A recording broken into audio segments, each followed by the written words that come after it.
of his power of the Lord Yahawah of hosts, though their land was filled with sin against the Holy One of Israel. Flee out of the midst of Babylon and deliver every man his soul. Be not cut off in her iniquity. It says, for this is the time of the Lord's vengeance. He will render unto her a recompense. Yeah, so we're in a time where Babylon, America, is finally about to get her judgment. Okay, and you can see right now, starting with we're starting back in early 2020. Okay, look what America has become now, to the point where you got other nations, like brother mentioned earlier, you got other nations looking at America and saying, what? America has become a laughingstock, man. You become a banana republic, so to speak. Yeah. Okay, whether it was orchestrated or whether it was organic, whether it was real or not, you still have people, all right, who looked at what happened at the Capitol, all right, they're looking at it and saying, damn, how can this happen to America, that great country that was always the forefront of the ones who was attacking other countries for the same thing that y'all doing right now? You've toppled governments because you had people you had the citizens who actually voted for the president, but because that president was going against your agenda as America, what did you do? You waged war in that country. One of the countries that comes to mind, Libya. You also attack what? Somalia, okay? You've gone into Syria. You tried it. It doesn't work. Oh, they tried to go into Venezuela. They tried in Venezuela. Okay, that also hasn't worked. Okay, and then now they're starting to try to attack Iran. So basically, everybody, the Lord is showing America for who you really are. Okay, you're a filthy, dirty scumbag, and you try to go around and masquerade as if you're there to help people. Dirty whore. A dirty whore, exactly. You know what I'm saying? But now your judgment has come. Okay, and your people are suffering. Because just like Jerusalem is a people before a place, America is also a people before a place. So if you're seeing American people getting destroyed now, what does that mean? It's a prelims or a precursor for the land itself. All right, the people are suffering, the land is about to suffer, man. That's right. All right? You got something?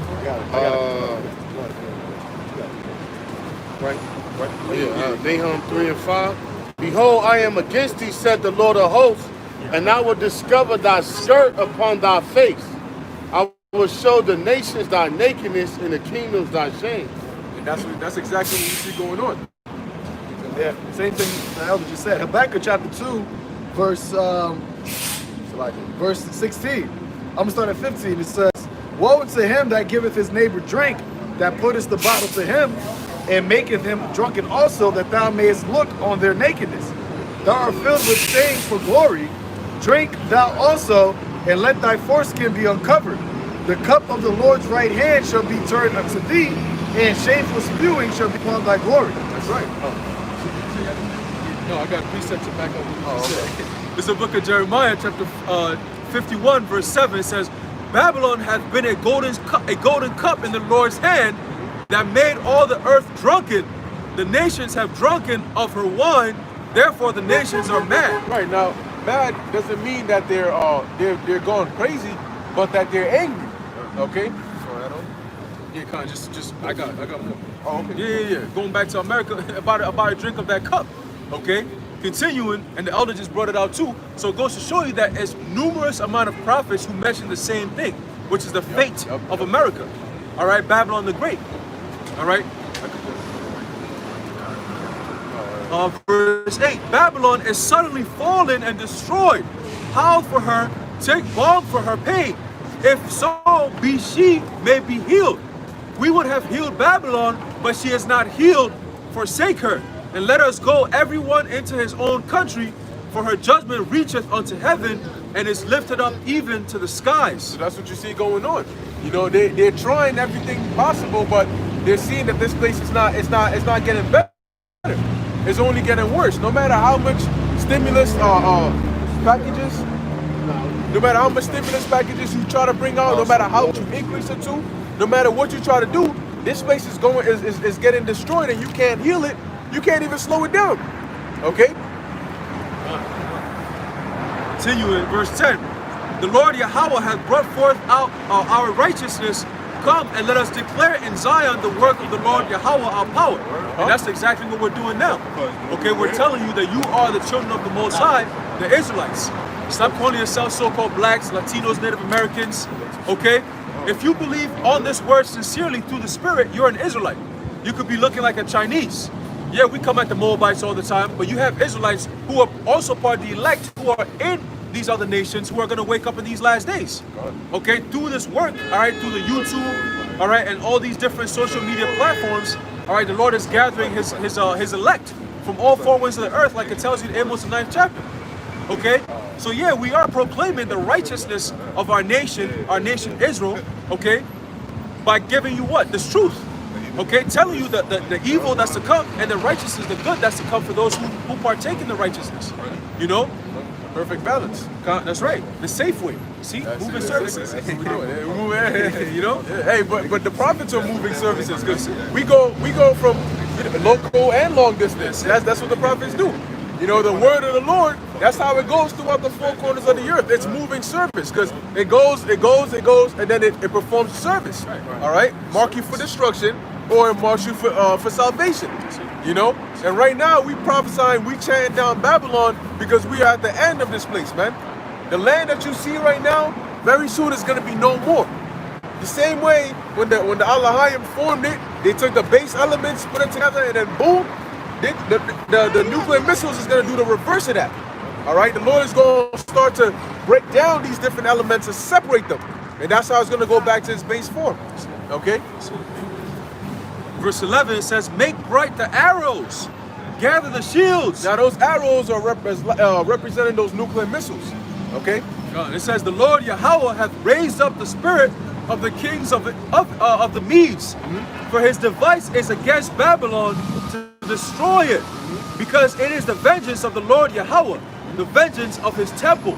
Set up the standard upon the walls of Babylon, make the watch strong, set up the watchmen." So the Lord is saying, yo, start preparing, get your shit right, because what's about to come to this place, ain't nothing that you could have set up is gonna stop it. Every empire had a time for it to be set up and a time for it to go down. Okay, and right now we are in the time of this empire going down. Okay, it says The end of the end. the end of the end. See, 1970 was the beginning of the end.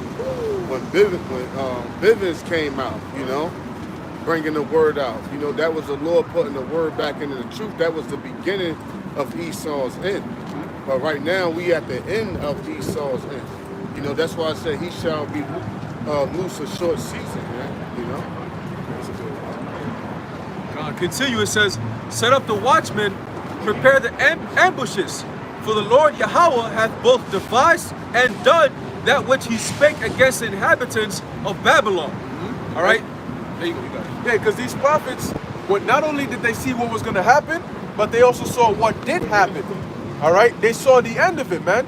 So they prophesied about what was going to happen, and then you had other prophets that told you literally it is done. Like America has been destroyed. John tells you that in the book of Revelation, the 15th chapter, about those that were on the chariots literally looking down at the destruction of this place. So now how is that going to happen if America never gets destroyed? Okay? And it said what? That pursuant to Revelation 20, it talks about they had the victory that had not received his mark, nor worship this image, all right, or been down with the beast. Okay? Which goes to show you that the mark is also what? A physical thing. You know? You got, oh, it's spiritual, it's sin, it doesn't even make sense. You see, when you're dealing with the scriptures, you also have to use spiritual common sense. You got to use logic. Because the Most High is not a God of the foolish, he created wisdom. So why would he say that I'm going to make this mark of the beast sit? It doesn't even make sense. Because the scriptures say that all have sinned and come short of the glory of the Lord. But then it turns around and says that the elect had the victory over the beast because they didn't receive his mark. But if we all sinned, that means we all received the mark. So how the hell do we receive it, but then we didn't receive it? Right. And that makes no sense also because sin was committed going back all the way to the book of Genesis. Adam. Way before the beast was even, the beast is talked about in the book of Revelation. That's the last book of the scriptures, but sin was already being done in the first book. Right. Throughout the whole scriptures. Right. So how does that happen? Was Adam and Eve going over there buying and selling with sin? How do you even buy and sell with sin? Well, YAHAWASHI must have had the mark then. The mark of the beast is the action of the faith that you have in the beast. You know, because as the scripture says, faith without works is dead. Well, faith without faith, people are going to show their faith in the beast by the action of taking the mark. So it's the same thing. You know, so it can't be sin, because sin there's no. I mean, sin technically is an act, but you're not doing sin because you have faith in the beast. You know what I mean? But you're taking the mark because you worship the beast, so therefore you take the mark. We worship YAHAWASHI, YAHAWASHI, therefore we come out and do this work. So we speak this word. Beautiful. It's a faith thing at the end of the day. It's the book of Revelation, chapter 18, verse 1. It says, "And after these things I saw another angel come down from heaven, having great power, and the earth was lightened with his glory." Right, so John is seeing these visions, and in each chapter he's seeing something. You know, you have multiple chapters that might say the same thing, just different ways. But in here, he's talking about the destruction of what? Of America. Okay? It says, "And he cried mightily with a strong voice, saying, Babylon the Great is fallen, and has become the habitation of devils, and the hold of every foul spirit, and a cage of every unclean and hateful bird." Right, and that's going to be after this place is destroyed. All right, because those unclean and hateful birds are going to be those creatures, those doleful creatures that are going to be dwelling in this land. Okay? Because contrary to popular belief, why do you think Iran is developing, they're increasing their nuclear enrichment program? Their uranium. All right, and these countries, 20%. Yeah. It's supposed to be like 3%. It's supposed to be, yeah. So within what, like a year, or a little over a year, they got like 20%. Yep. That's how you know this thing going down, because them rats, them Israeli rats, they don't want Iran with that much nuclear capability. You know, that's like one of their greatest. That's like a lion and a hyena. You know, a lot of these countries and a lot of these wars be staged, but I believe two countries that got official pure hatred towards each other is Iran and Israel, man. I don't think that's some elite setup bullshit. You know what I mean? Because even with America and Russia, you still got Russian citizens that's able to go back and forth from Russia to America. But with Israel and Iran, if you a rat, you can't go to fucking Tehran. I mean, if you Israeli, you can't go to Persia. They'll escort you up out of there because you'll wind up getting killed. Then I had an Uber rider, you know, she was actually Sicilian. This was like 2 years ago. She was like, you know, you be talking to him and shit. So she like, she's like, yeah, I'm coming back from vacation. I'm like, yo, where did you go? She like, yo, I went to Israel. And she was like, why? And you know, them Sicilians got like that Persian looking type skin. Them in the, like, they got that that Ephraimitish type of skin. But she was actually Sicilian. She was like, I really didn't like it. So I'm like, why? She was like, yo, the whole time I'm there, people kept making me nervous because they kept asking, was I Persian? Was I from Iran?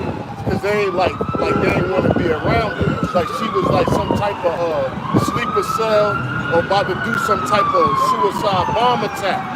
So their citizens can't even go really on each other's.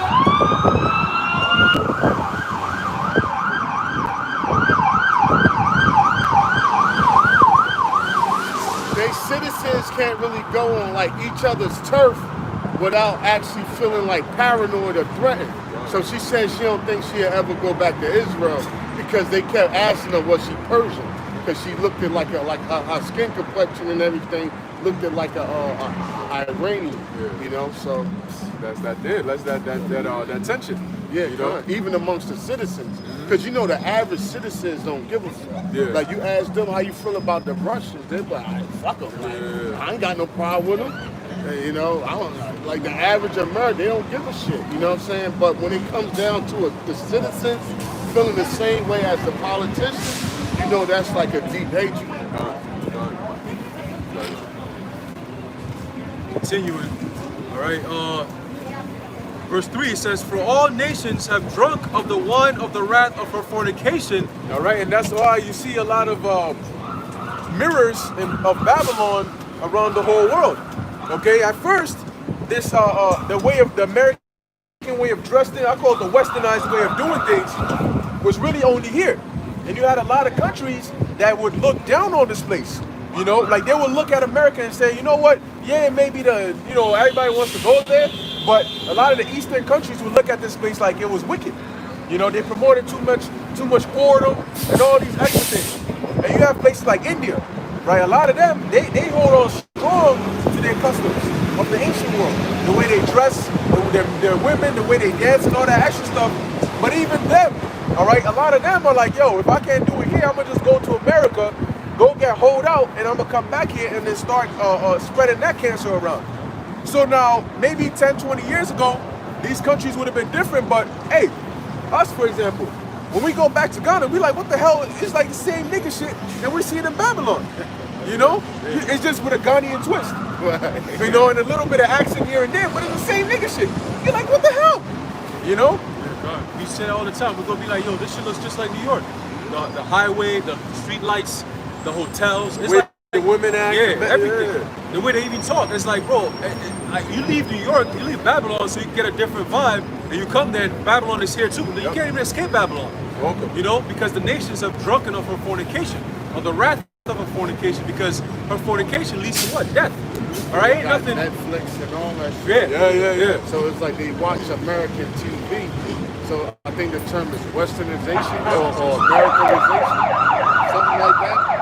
So they got American TV like playing in them other countries, which is like fucking them up. That's how you know America is Babylon. You got people saying like Saudi Arabia is Babylon and those are the Edomites. Like everybody being influenced by Saudi Arabia, man. Nowhere, man. I hate that shit.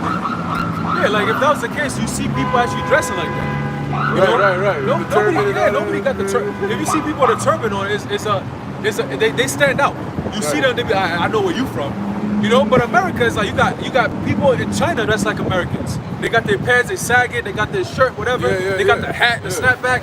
You know, and you go to even people's names. You know, a lot of people have English names of these other, you know, heathen countries. Right, exactly. Exactly. You know, so America's influence is all throughout the world, man. That's how we can identify who that daughter of Babylon is, man.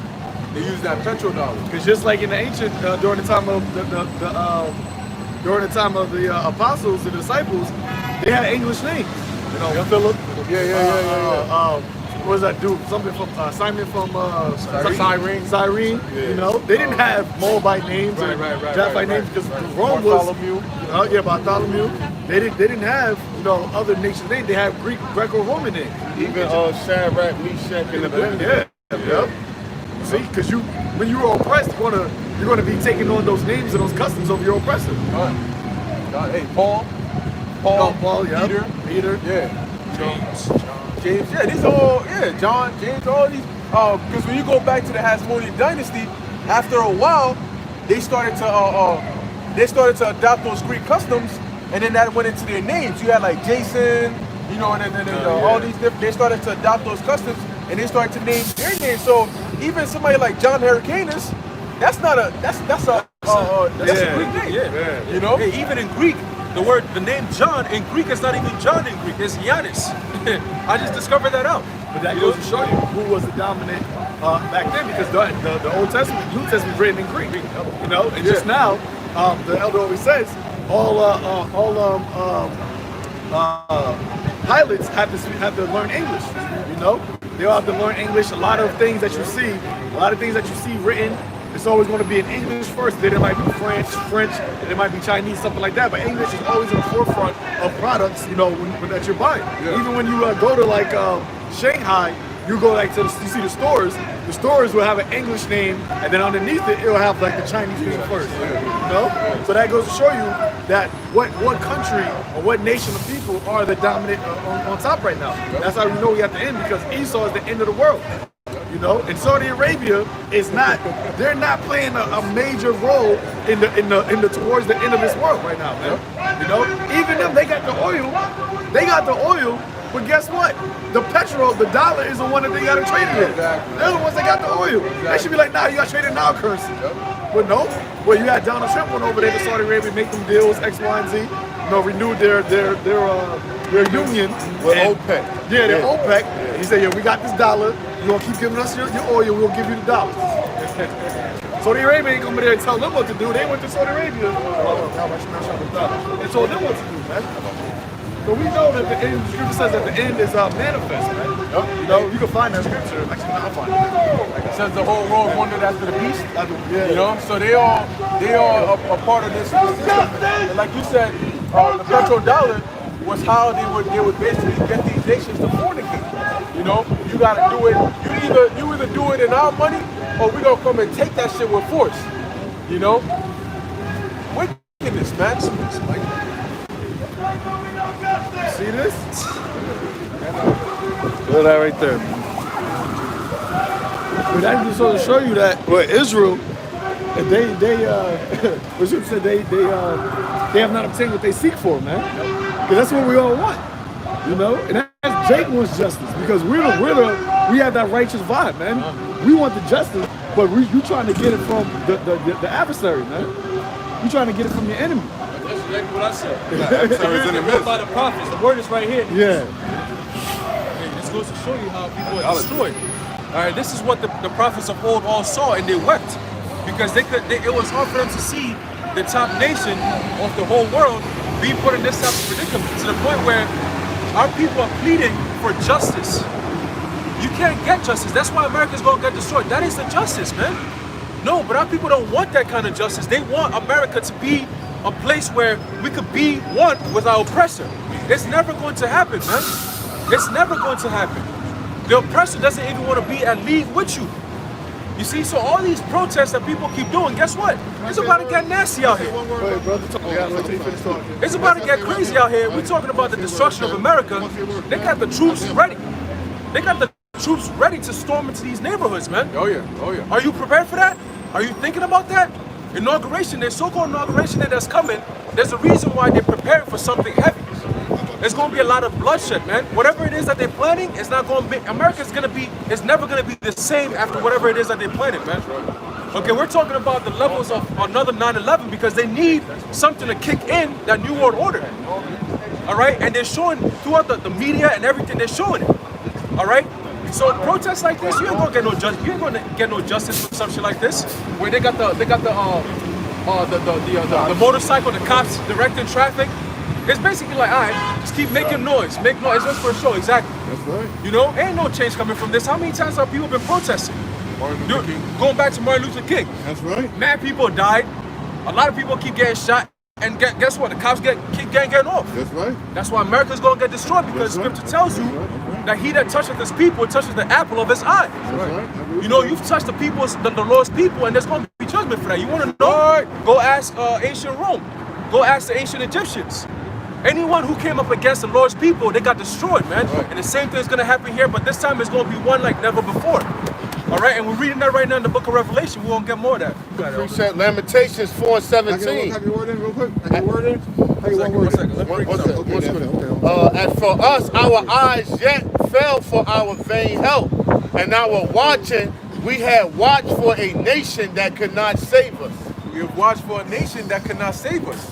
Because number one, the same enemy that put you in slavery, you mean to tell me if he wanted to save you, he would come all the way, he would go through all the lengths to go and get your ass, put you on slave ships, bring you here, enslave you, sell you. You think that the average Edomite here cared about you?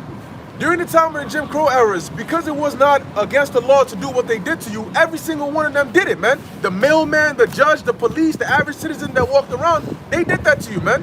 Which one of them stopped and said, yo, you know what, this is not right, let's stop. They didn't do that. They went to church, and then afterwards, they went and picked a nigga, and then they lynched your ass, man. And then they sent your body parts all around on envelopes, man. That's right, you're right. That's how they feel about you, because when they get the chance to do it, they will do it. Because the scriptures say what? They have a perpetual hatred. Yeah. The word perpetual means everlasting. They're going to continue doing that, man. Right, that's right, yeah. What generation have the Edomites ever treated us right? Never. Can I get a word in there? Can I get a word in? Okay, guys, I'm going to say a word. And all your brothers say is correctly 100%, brother. Let me say, okay, my name is Keith Smith. Okay, let me tell you point blank. I'm studying the right. I got a degree in Black history. Okay, I have a master's degree. Also, I was in a store in Plainfield, New Jersey yesterday, right? I was, okay, with Family Market. I was buying some food, right? So I was buying some lemons, right?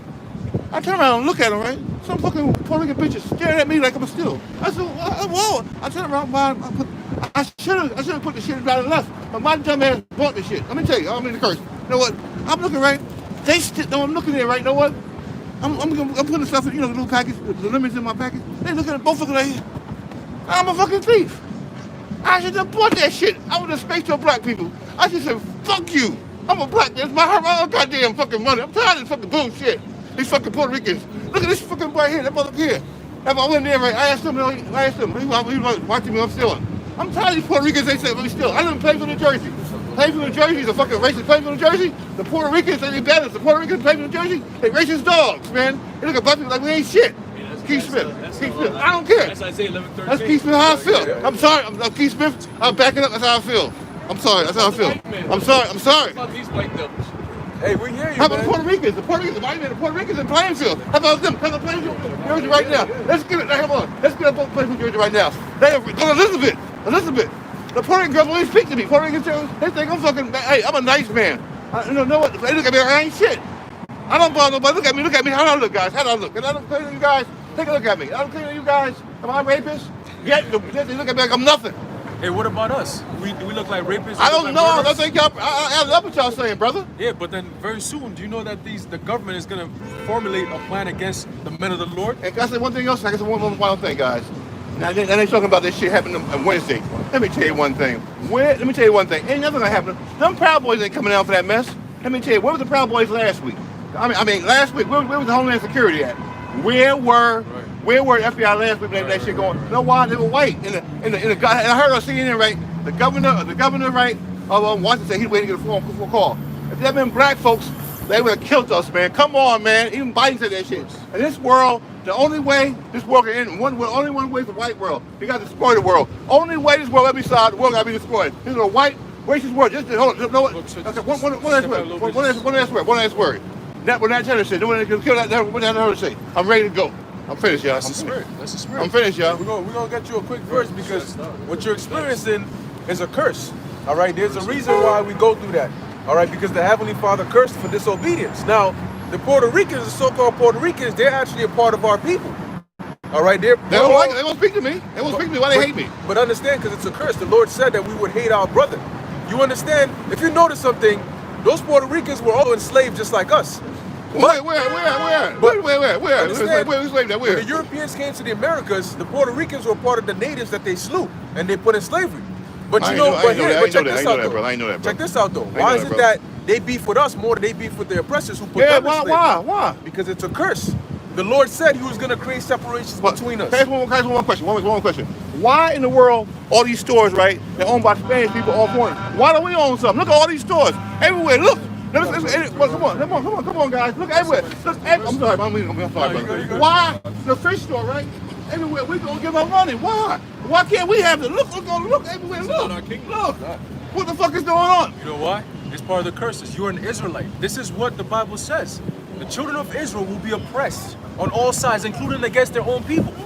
So yes, your brother is a so-called Puerto Rican. They're Ephraimites. We're all part of the 12 tribes of Israel. This right here, what you just said, is what the so-called white man loves to hear. They're fighting against each other? Awesome, keep it up. You see, they don't want you to have that animosity that you have against the so-called Puerto Rican, against him. Okay, but there's a prophet, there's a precept. You gotta direct your energy the right way, because check it. The reason those so-called Puerto Ricans are doing that to you is all orchestrated by the so-called white man, because he's like, look, if I could get them to fight against each other, they're so busy going here, they're not looking over here. And like I say, one last word, y'all. Guys, okay, let me play for New Jersey, right, guys? I'm gonna be right. You got Jewish people, right? They're coming playing for New Jersey, right? They'll buy the Jews will buy the house and play, right? And so the Puerto Ricans, right? I live right. You got Puerto Rican right here, right? The Jews will say they won't live in the palace, right? They won't live with you, right? But they'll sell the house to a Puerto Rican, and they'll run back to Brooklyn. But yet they're gonna sell the Puerto Rican guy. I'm finished. Play that one. Tell me that one. I got you. Tell me that one. Let me play that one. It's the book of Isaiah, chapter 11, verse 13. The envy also of Ephraim shall depart. And Ephraim is the biblical name for the so-called Puerto Ricans. Because in the Bible, they're not referred to as Puerto Ricans. No. They're referred to as the tribe of How the Jewish people buy these houses? It's all Puerto Ricans. Jewish. How the Jews? Listen, brother. Listen to the word. We're trying to give you edification on the things you have. Now, I know you're zealous, but you got to let the word come out too. I'm sorry. Go ahead, I'm sorry. Right. So the Lord said the envy of Ephraim shall depart. Go ahead. It says, and the adversaries of Judah shall be cut off. Right. Now, Judah is the biblical name for so-called Negroes. Right. right?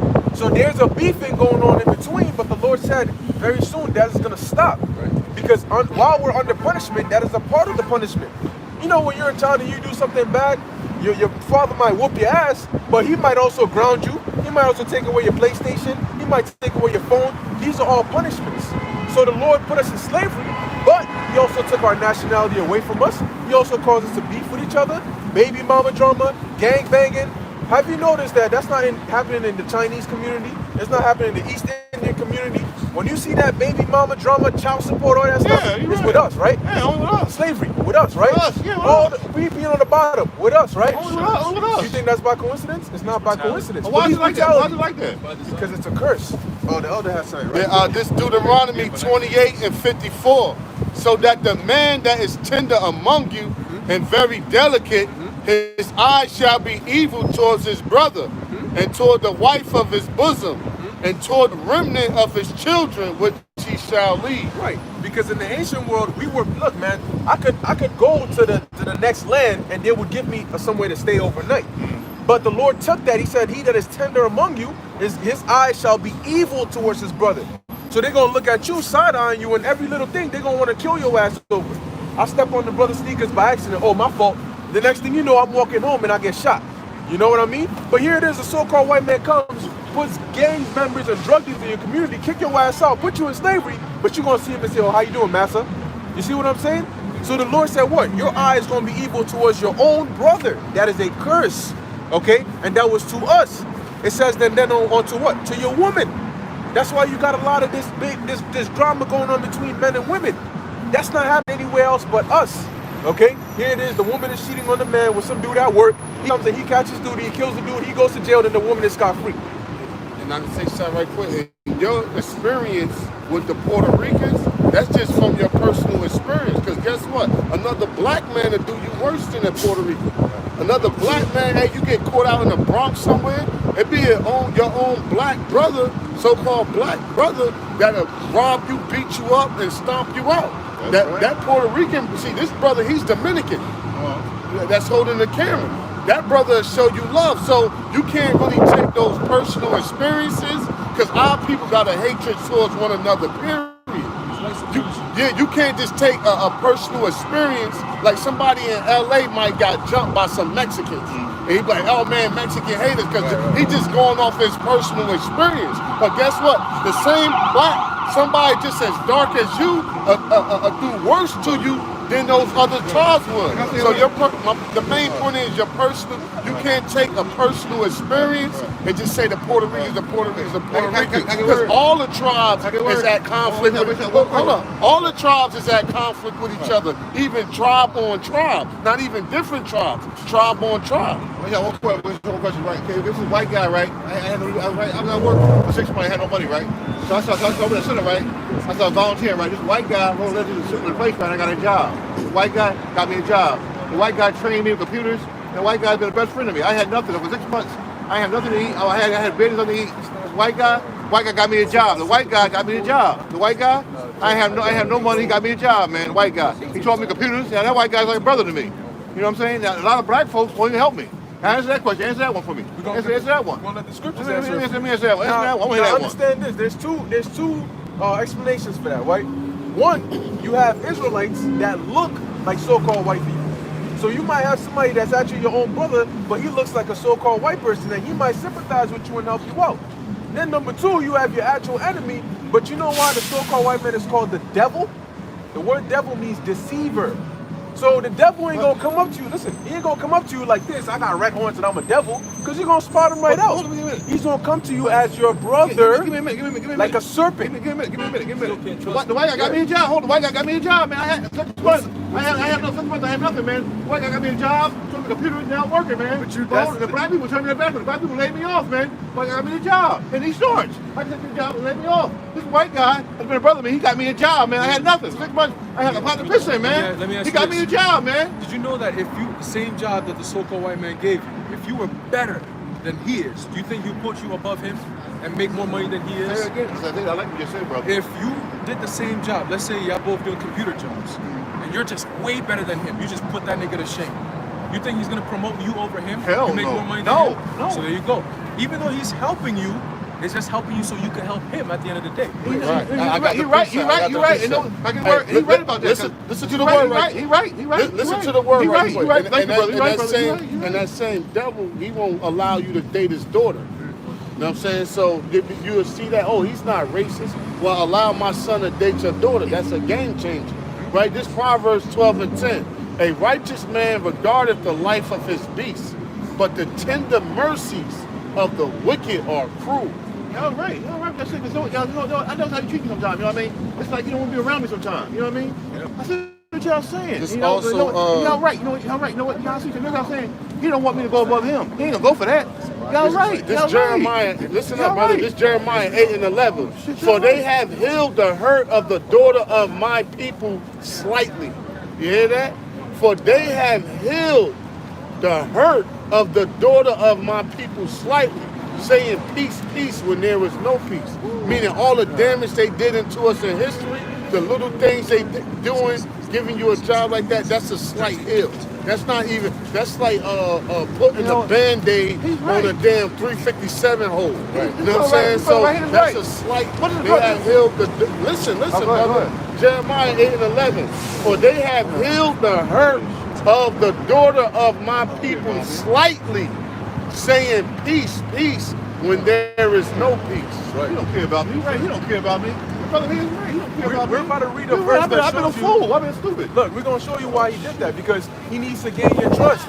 He needs you to be like, yo, he really cares about me. That's how he stabbed you in the back. Because guess what? Who owns that big old company that you work for? White people do. Thank you. So now, if this brother said he wanted to start a business, right? And I'm helping him out, what am I'm gonna recruit people to work for who? Him. Because he ain't gonna have you working for a black person who's gonna own their own industry. Say it again. He's not gonna have you working for somebody that looks like you so that you guys can start your own business. He wants you working for who? Him. So he got you a job, good. But who are you working for ultimately? Whose profit are you ultimately making? Who is the CEO? It's not The you, white is folks it? are the white folks. Exactly. And they ain't paying. Let me say, can I get work? Can I get work, the guys? The guys, you know what? I was doing right, guys. I asked them for more hours, right? Because I'm gonna make 10 hours a week. That ain't enough to listen, right? Excuse my language, 10 hours a week, right? They told me, They told me, you know what? They'll give me more hours, right? When somebody needs a job. What kind of shit is that? When somebody needs a job? I'm a grown man. I'm 57 years old, man. Look at me, y'all. Look at me right now, y'all. I might be here. I got this money. I got this through the stimulus plan. Right here. This is where I used to work. I ain't got nobody. I want to work 10 hours a week. Why can't I get more hours? 10 hours a week ain't nothing, man. What's that? I've been since last February. And I'm working 10 hours a week. I'm a grown. Look at me, y'all. Look at me. I'm a grown man. Look at me. Man, let me tell you one thing. My roof of my house, right? It's gone, right? The last Thursday, right? A daggone a bat flew in my mama's room. My father didn't kill him. I need more hours of work. I'm a grown man. Why can't I get more hours? What's going on here? They'll give you enough so you can just keep on working. You got to come back for the next paycheck. That means his business is going well. Right. How about your life? Right. He has a place to live. Trust me. The super white people are well off. Say it again. The super white people, they're well off. They're chilling. He got a good home to be in. He got a nice car to drive. You probably in a train. Take a train or a bus to go to work. He got a nice car. He got a nice car. He probably got a nice house. He got a nice wife. He got kids. He can fend for them. Yeah, we got COVID and everything going on. He's not affected by it as much as you are. I know. And if you were to go to him and say, yo, boss, he just look at you like you crazy as hell. I did. I asked for a raise. He was crazy. I asked for a raise. Exactly. And he told me to get on his fucking face. Exactly. Not that way, but he was like, right now I can't help you. There you go. He would never help you. What? The white man, the so-called white man would never help you. He would never be at your... If he tells you I'm helping you, it's to help him. It's a precept. Why did he hire me? I'll get you right now. There's a book of Ecclesiastes chapter 13. Why did he hire me? I'm confused. Why did he hire me? Listen, brother. Book of Ecclesiastes chapter 13, verse 3. The rich man hath done wrong, and yet he threateneth with law. The poor is wrong, and he must entreat also. Verse 4. If thou be for his profit, Hear that? If you are for his profit, What do you mean by that? if you are going to benefit him, How do you mean by that? he hired you, right? Well, that means you're working for him. Yeah. He needed you to work for him. So he made it look like he was helping you get a job. But really, he was just trying to get somebody to work for him. You understand? It says, if thou be, just check this out. If I own a company and I'm low on employees, that means my company I need new employees, right? Yo, you need a job? You out of work? It's hard, COVID, right? Come work for me. I got you. I want to help you out. But wait, if I want to help you out, why wouldn't I give you a raise? I'm a fool. That motherfucking cracker. Oh, shit. Hey, look at your system right now. Here it is. They just signed a $900 billion stimulus check. And what do people normally get? They probably some people got $300, some people got $600. Out of $900 billion, brother, look, there's over about 350 million Americans. If you were to distribute that $900 billion, every American will have about $24 billion in their account right now, just chilling. Wouldn't you like that? 24 million, yeah. Wouldn't you like that? How come it's so stupid? Think about that. I see what y'all mean. You gotta think about that. Especially brother right here, y'all see. Especially y'all too. I see what y'all. How come it's stupid? But this is the scripture though, because a lot of people don't know the scripture. That's why. Listen, here's where it's the fun part. It says, "He will use thee, He will use you. but if thou have nothing, he will forsake thee." So if you What don't do you mean by got, that? What do you mean by that? so that means if you don't have anything left for him to get from you, he's gonna kick you out. Now, if you get injured, Right. and you be like, hey, boss, can I get workman's comp? Can I collect unemployment? Or could you just keep me around until I heal up and get better and I come back and solidify my spot? Say you're not able to perform fully as you was doing and you become a liability to him. He's not going to show you that love. He's going to get rid of you. And they do that a lot with athletes, right? There's been a lot of students, I know a lot of people personally that had full-blown scholarships. And then one injury, they lost all their scholarships. Now they got to take out loans to go to school. And also, guys, don't forget the Uncle Tom, Uncle Tom guy, right? Oh yeah, a lot of them. A lot of our people are Uncle Toms. Because they would rather fight against their own people than look at who is oppressing them and causing all their problems. My job is Uncle Tom, the guy who runs the show, right? Right. He gets on the show, right? You know what? He got him a white woman too. Right. You know what? He's Uncle Tom, right? You know what? And it's like he's got two white people running, two white boys who headed with me, right? When I should be doing the work, you know what I mean? I got a college degree. Right. No, I'm not a person in the job with a college degree. I got social degree, right? I'm more qualified than them. Why am I full time? You know what? They make more money than me. I should be working full time. Why am I working 10? I should be making 40 hours a week. You know, if you were a boss, any company, That ain't right. I should be getting the money. Exactly. Hey. And a so-called white man came in there, he probably kick your ass out. Huh? A so-called white man would never allow you to be his boss. No. You see what I'm saying? So that alone should let you know that there's something wrong. But yet our people are what? Fighting for justice? What justice are you talking about? You were not brought here to be equal with your oppressor. You were brought here to serve time. That's like, brother, that's like somebody putting you in jail and then telling the officer, the corrections officer, now take me off these cuffs and let's just do the same work. Let's go arrest people together. No, you're an oppressor and then there's an oppressor and then there's an oppressed. Right now we're in the state of being oppressed. But very soon, according to prophecy, we're going to be the ones oppressing in righteousness. Because when we're being oppressed, it was in wickedness. You understand? Yep. In every society, you have those that work and those that get worked for. Right. You have workers and you have a manager. It's like a pyramid. You know what? That's what I'm saying. You know what? Y'all right. That white guy, right? He ain't gonna want me jumping over him. If I was going ahead and then him, he'll have a fit. He'll never let me go ahead. That's one thing. Another white guy and the black guy worker, right? He's like a selling nigga. You know what I mean? A selling you know what I mean? He plays the regional manager, right? He's the man. He plays the regional manager. You know what I mean? Keep me down. You know what I mean? He got two white boys. Like, okay, I was in the car one day, right? I was in the car with the manager. We was in the car, right? And we got a call one day, right? And you know what happened? The regional manager said, I want Jeff to do the project. And no manager said in the car, and he want my job. So the regional manager pushed that white boy Jeff. I noticed that. The two white boys in there, right? There's three of us, right? But they making 24 hours a week, right? They pay, right? All making is 10 hours a week. They getting paid 24 hours a week. I'm getting paid 10 hours a week. They working like, you know what I mean? They making more money. Okay, they making 40 hours a week, right? But they ain't getting no benefits either, right? But you know what? All I make is 10 hours a week. I come 20 hours a week. That ain't shit. I'm a grown man, man. That ain't shit. That's all part of the curses, man. You know? Let's read. Continue in verse 5. It says, if thou have anything, he will live with thee. Yea, he will make thee bear and will not be sorry for it. Yep. So he's gonna take everything. He's gonna be like a leech. He's gonna suck you dry, and once you finish sucking you dry, he's gonna leave your ass to die. Then he's gonna move on to the next. It's called a trap. He ain't my best friend. All right. If I got like a bird trap, I ain't gonna show the fangs and all that. I'm gonna show the bait.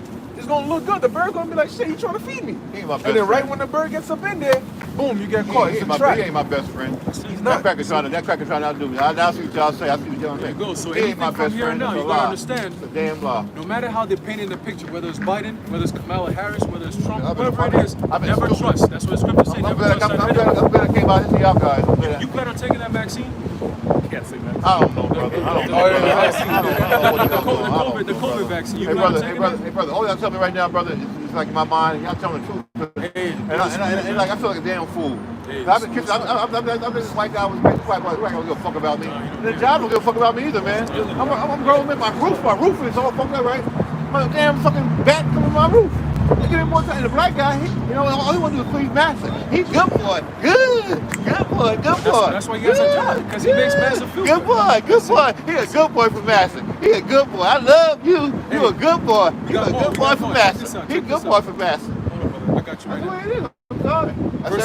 Verse 6. That's how it It says, if he have need of thee to work for him, right, he will deceive thee. Oh, I'm gonna pay you this. You get these benefits. You get this. When the time comes, your ass is fired. Say that again, please. The scripture's gonna say. It says, if he have need of thee, meaning he needs somebody to work for him, right, his company, he will deceive thee, promise you with lavish benefits. Hey, the governments do that all the time. Right. They say, oh, I'm coming to power, we're gonna do this for you. We give you this, we give you that. So-called black people, we got free healthcare. You get this, you get this. When they come to power, they don't do nothing for you people, man. What about that? So deception, check it. It says, and smile upon thee. You know the so-called white people smile. When Yeah, they see, like, hey, Keith. Hi, Keith. Right. Hi, Keith. There you go. You see that, right? Hi, Keith. There you go. It says what? And put thee in hope.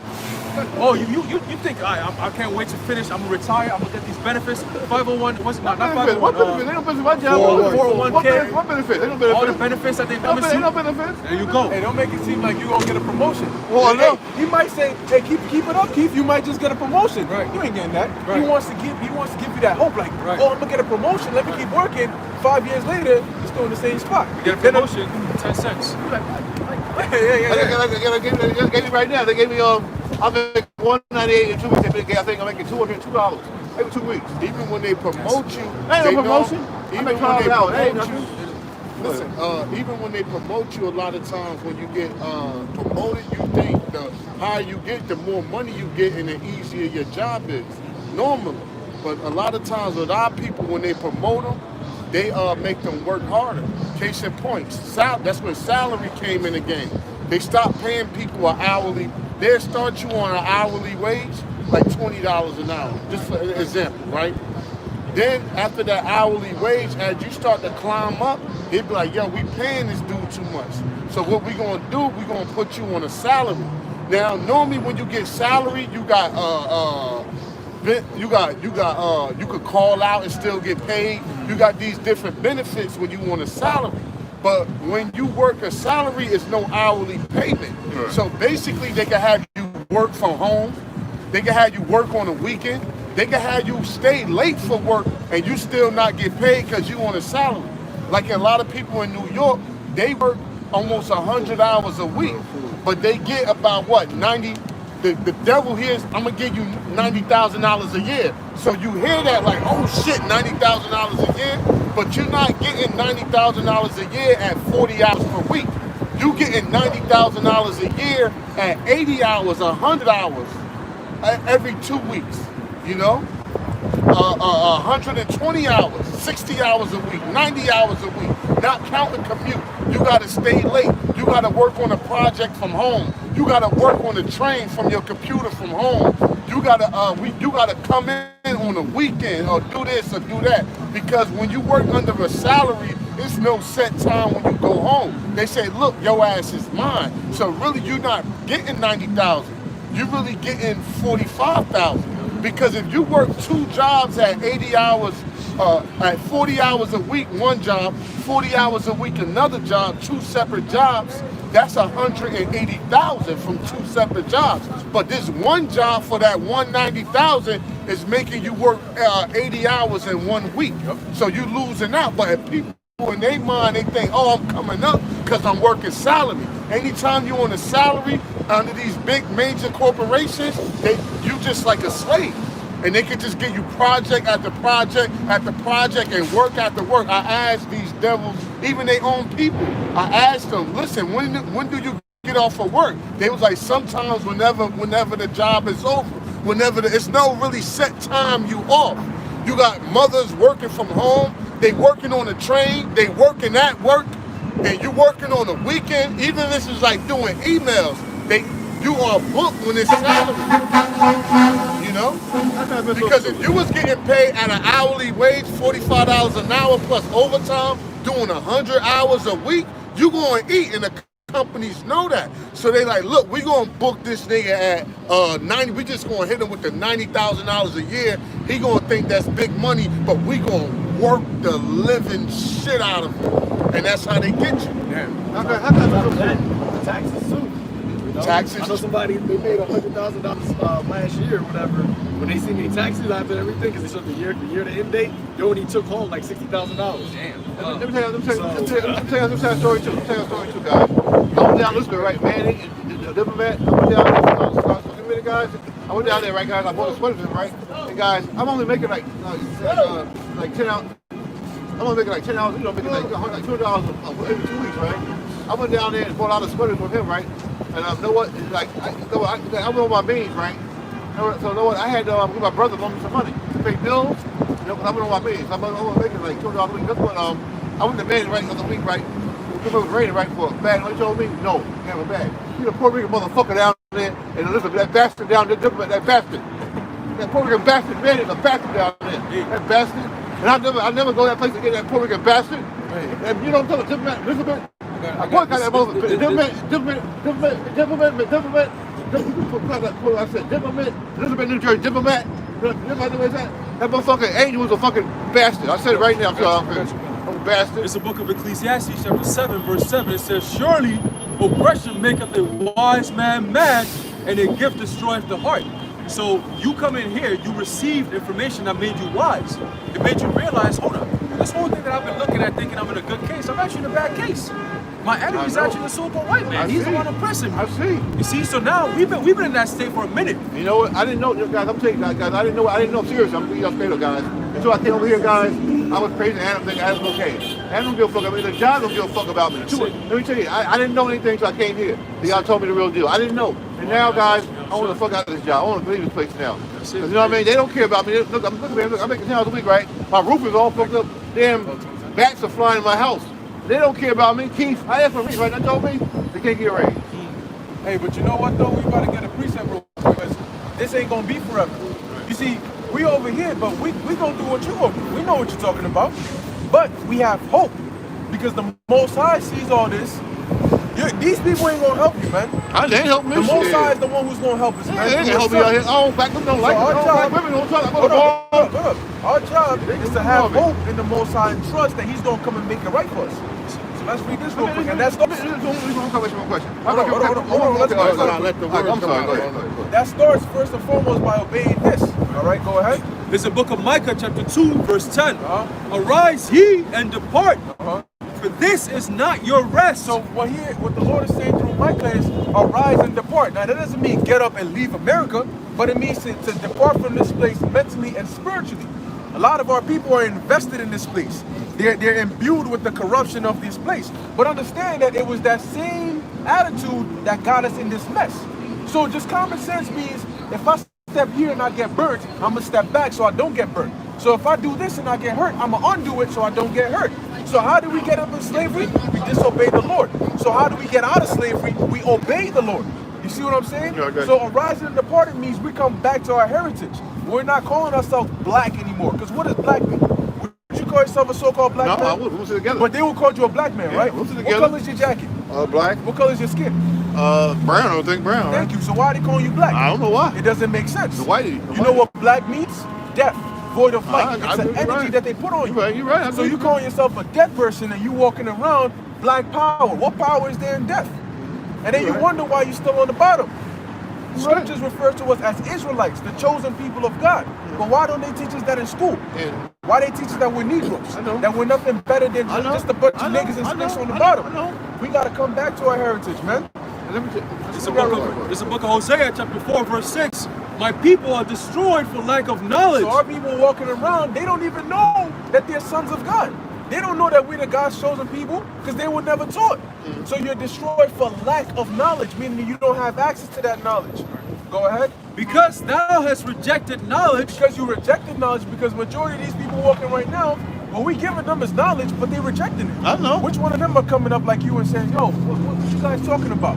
We're giving you true knowledge, but you know when they're in class, they're gonna be like this. Let me why tell are you. listening, Let me right? tell you one thing. Go Go ahead, brother. It says, I will also reject thee, that thou shalt be no priest to me, seeing thou hast forgotten the law of thy power, I will also forget thy children. So the Lord said, because you rejected his knowledge, he's going to reject you. And that's why he left us in this place. People be like, yo, if we're God's chosen people, and if there is a God, why are we suffering? Why are we still here? I want to It's figure it out. our fault. Yeah. Because look, the Lord said, look, King Solomon said, if all of us were to repent, turn to the east and pray to the Lord, he will come in that very same moment and deliver us. You're right. But our people ain't going to do that. So we still going to be like this. I know. Look at that thing. Look at this. Look. You got our black people out there selling stuff out here instead of their own stores. Look, they out here selling stuff. Why their own stores? You think God's chosen people are supposed to be living like that? No, man. God's chosen people? No. Continue, It's Mike. the Lord's enemies are living better than It's us. cold out here, man. You shouldn't be selling no stuff. You should be inside our own store. You should be. But we don't own shouldn't even nothing. have to work. Look at that boot store. Look at that boot store, right? We don't. What store we don't? Let me tell you. I give like $100. We walk in one of these stores. If you look at, black person might be a salesman. He's not gonna touch the money. All around the corner, right? The white man always got the money. The black man might be selling. Come on, sell you stuff, right? What happened with that? What's going on with that? Well, it says it right here. Micah 2:10, arise ye and depart, for this is not your rest, because it is polluted, it shall destroy you, even with a sword destruction. So that means what? Because this land is polluted, if you stay in this place, you're going to get destroyed. But you can get destroyed in many ways. You know? Not just physical destruction, but it'll destroy your mind. It'll destroy your morality. You look at these women today, man. You go, man, you got women in the law. A woman is really supposed to be with only one man. Right, that's okay? right. And that's why that first guy that takes her virginity, that's the guy she can't never get over. What did they teach you over here? Oh, nah, that nigga ain't shit. You sleep with him, you can sleep with him. You That's can sleep right. with his best friend and his uncle and his father and the threesome together. Right, That's what they promote over here. Right. So now your morality is destroyed. And let me get a word. Hey, brother. You go to Jersey Garden Mall, right? I talk to the girls. All black girls ignore me. I say, hey, how you doing? Right? They ignore me. It's like they hate me. Hey, bro. And I ain't know nothing to them. You gotta listen more and talk less. Oh, you're right, Because bro. we up here, You're right, we got you're a right. lot of other things to go over. You're right, man. You're right, Instead of brother. just talk to you the whole You're right, time. you're right, brother. You're right. That's my problem. That's a problem. You gotta humble down. You're right, brother. You're right, man. I gotta work on that. Yeah, I admit he's right, guys. I gotta learn a lot of stuff. I gotta learn, Go get a y'all. quick scripture on I gotta that. learn, y'all. I Going do. to the He's right. scriptures. Hey, brother, you're right, brother. I gotta. Maybe that's why it messed me up now. Going to the scriptures, just hear this out. There's a book of Ecclesiastes, chapter 5, verse 1. That's why the Lord gave us 2 ears and 1 mouth. The scriptures say you're better off listening and being slow to speak. You're right. You gotta listen and process it first. Go ahead. It says, keep thy foot when thou goest to the house of the Most High, and be more ready to hear than to give the sacrifice of fools, Right. for they consider not that they do evil. That's right.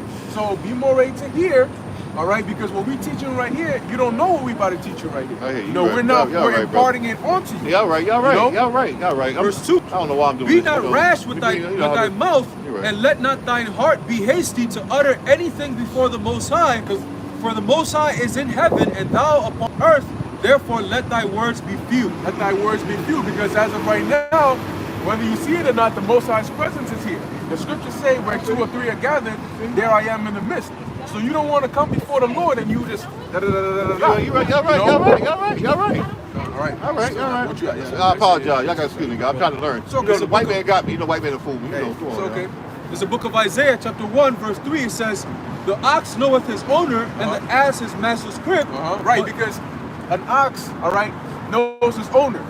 You have an animal, every day the animal sees you. Animals are not stupid. They can recognize, they know who you are. So the ox knows who his owner is, and the ass, meaning the donkey, knows where his master's crib is at, meaning the house. All right, go ahead. It says, but Israel doth not know, my people doth not consider. So the Isaiah is saying here that even a dumb ass knows where his master's house is, but when it comes to the nation of Israel, our people, they don't know, and they don't consider. Okay, go ahead. They don't stop to think. Verse 4, ah, sinful nation, a people laden with iniquity, a seed of evildoers. So Isaiah is calling the nation of Israel a sinful nation. Because that's how we ended up in this condition in the first place. I believe y'all. I'm saying y'all point blank. This is what y'all told me. I'm gonna tell y'all straight, y'all. This is what y'all told me today, right? It's mind blowing to me. I believe 100%. From now on, this job I got to leave this job. You guys told me today. Hey, I got to leave. So they don't give a fuck about me. They don't give a fuck about me. Listen. They don't. Listen. I want out. Listen. I want out. Listen. Use wisdom. If this is your way of income, don't just go and say, all right, that's it, I'm done. Because now think about what's going to happen after. You're not going to have a job. Right, and your condition is going to be worse than it is now. Yeah, you're right. So you don't know how long it'll be till you find the next job. What should I do then, If you want to leave this job, you find another job first. Right. Then you say, all right, I'm out. Right. But you got to use wisdom. Look, we understand that we don't like working for the so-called white man. Right. But then again, wisdom, brother. You got to think before you go ahead and do something rash. Give me Ecclesiasticus, the second chapter real quick. I don't think a lot of time. Y'all right. Y'all right. Y'all right. Oh. Because you're going to be sitting at home like, man, the white man's the devil I'm working for. I hate this guy. And then now you out of a job. I tell you one thing. Thank God I can't hear y'all voice. I know y'all told me what's going on in my life. But that job. I'm glad I came here. God bless me to come here and hear y'all voice. My name is Keith, by the way, y'all brother. That's Keith. Keith is my name, brother. Thank you, brother. Thank you. Thank you, brother, man. I'm thank you. I've been a lost guy. I'm seriously. I'm lost. Proverbs 14, verse 29. He that is slow to wrath is of great understanding, but he that is hasty of spirit exalteth folly. So there you go. So just like you in the problem of a tumultuous time, so to speak, right? You finally realize what's really happening. You find out the truth and the reality of your lifestyle. It doesn't mean, oh, fuck this, I'm out. Fuck this nigga, I'm out. I'm doing this. No, because then you're destroying yourself. I'm doing less now. I'm doing less now. I'm doing less now. Chapter 7, verse 9. Be not hasty in thy spirit to be angry, for anger resteth in the bosoms of fools. That's right. Because now, look, brothers have jobs. We know who we work for. We know that ultimately it's a salt white man at the top there giving orders. Right. But we're not gonna stand there and say, all right, F you a white man, you don't like me, so I'm quitting the job. Because at the end of the day, I gotta go home and feed my family. Right. So I gotta suffer it. But in your mind, you know what's going on. Our hope is to wait on him. He said he's gonna come and make it right. But for now, brother, we still gotta go through it. It's a part of the punishment. Reason why the scriptures tell you that is because when you are angry, you speed up. Yo, my nigga, what's up, bro? They got a gun, boom, you're done. All right? Or they just back up and hit you in the car. Or they step out and scrap with you, knock your ass out because you want to act stupid, right? But if you say, you know what, let me calm down, relax, you go home peacefully to a nice little cooked meal. Say it again one time, brother. I got high blood pressure. That's crazy. That's for fight a lot of time. I fight a lot of time. Say it again. Listen. If you're angry, right, what do? You're not thinking. I want to fight all the time. You want to fight. You want to get crazy. You want to get wild crazy. What happens? You're probably going to do some fuck shit to the wrong person, end up in jail, end up shot, end up killed. Because you're not in a position to be doing those kind of things. That's why the scriptures say what? Use wisdom. You see what I'm saying? There's a quick precept. We're going to read it to you right now. There's a book of Ecclesiasticus, chapter 2, verse 1. It says, my son, if thou come to serve the Lord, prepare thy soul for temptation. So like you just found out about the truth. Now you're like, man, I am a son of the Lord. I'm an Israelite. I'm not black no more. I'm brown. Look at that. Obviously, the so-called white man is a devil. He's oppressing me. I know he is. The so-called Puerto Rican is not actually an enemy. He's actually my brother. But he's acting that way because of the situation that we're in. Are the curses. So now you're waking up to the truth. You know what's going on. Check it. It says, prepare thy soul for temptation. Because before you came here to hear what we told you, you weren't tempted to quit your job. I know. But now you're tempted to quit your job. Yeah. Because now you're like, yo, why the hell should I keep working for this guy? You told me the truth. But what does it say after that? Keep going. It says, set thy heart aright, meaning your mind, get it in order. Get your mind straight. Right? And constantly endure. So You gotta keep going through it. You gotta keep going through it. Right. Because look, the Lord said, I'm gonna give you the truth, but I'm looking for what you're gonna do after you hear the truth. You know? Because fools can get the truth and they can get destroyed. You gotta use wisdom, brother. You can hear it, but the painful part comes with having to bear it. The patience. I gotta go through it. I know this shit is BS, but I still gotta go through it. Yeah, so why I'm saying untamed emotions is the enemy of good performance. So when your emotions is in an untamable state, it makes you perform badly. like Floyd Mayweather, the boxer, right? When he get hit, he don't react in an anger type, and this is why he's such a great boxer. Most people, when they get hit, they automatically think is the swing or the hit back, you know? And that's how a lot of people get knocked out. You'll hit somebody in the first That's what I do. That's what I do. You know, he gonna throw a right hand. You know, I'm gonna hit him, he gonna throw a right hand out of anger and try to retaliate, and I'm gonna just sidestep it and put him out. You know what I'm saying? So it goes, emotion, untamed emotion is the enemy of good performance. So like Floyd Mayweather, the boxer, when he get hit or people taunt him and hit him, he don't get angry and just try to hit you back because you hit him. He still boxing, he stay on his shit, and he still maintain his fight. So it's the same thing with you. Just because somebody did something to you and you got anger, because anger not gonna do nothing to the situation. Even though you got mad, you still in that situation. You still gotta solve that situation. You still gotta solve that problem. And with anger out of the picture, you can solve that problem a lot better if you're not upset. You can think more clearer if you're not upset. And anger and murder go hand in hand. The first murder that was recorded in the Bible was Cain and Abel. And when he got angry, he said, I will slay my brother Abel. And the same thing with Esau. When he got angry, he said, I will slay my brother Jacob. So you got to be careful with your anger, because if your anger gets up too high, you're more liable to hurt something real bad or kill something. And once you, that's why people say I blacked out. You know what I'm saying? I just grabbed the knife, I picked the gun up, and I blacked out. And the police was there, and I'm in cuffs. So when you snap and black out, your anger has reached a certain level, and the demons took control of your body, and you just snap and went into like, hey, Gabar, what's the shit Akuma do? When he black out and grab you? Oh yeah, the death touch, right? Yeah, the screen go black. That actually happened in real life. People really black out and snap, and when they wake up, it's a blood scene. You know what I'm saying? So it's very important to control your anger. How you do? How what you do? The ultimate way to do it is by prayer. Okay. Especially if you got an anger problem. I do. I fight. I got a bad temper. I fight a lot. Yeah, you gotta pray. What do I do? They even say that in jail. If you insanity in jail, when you hurt somebody, if you say it was insanity, and then they'll give you medical treatment.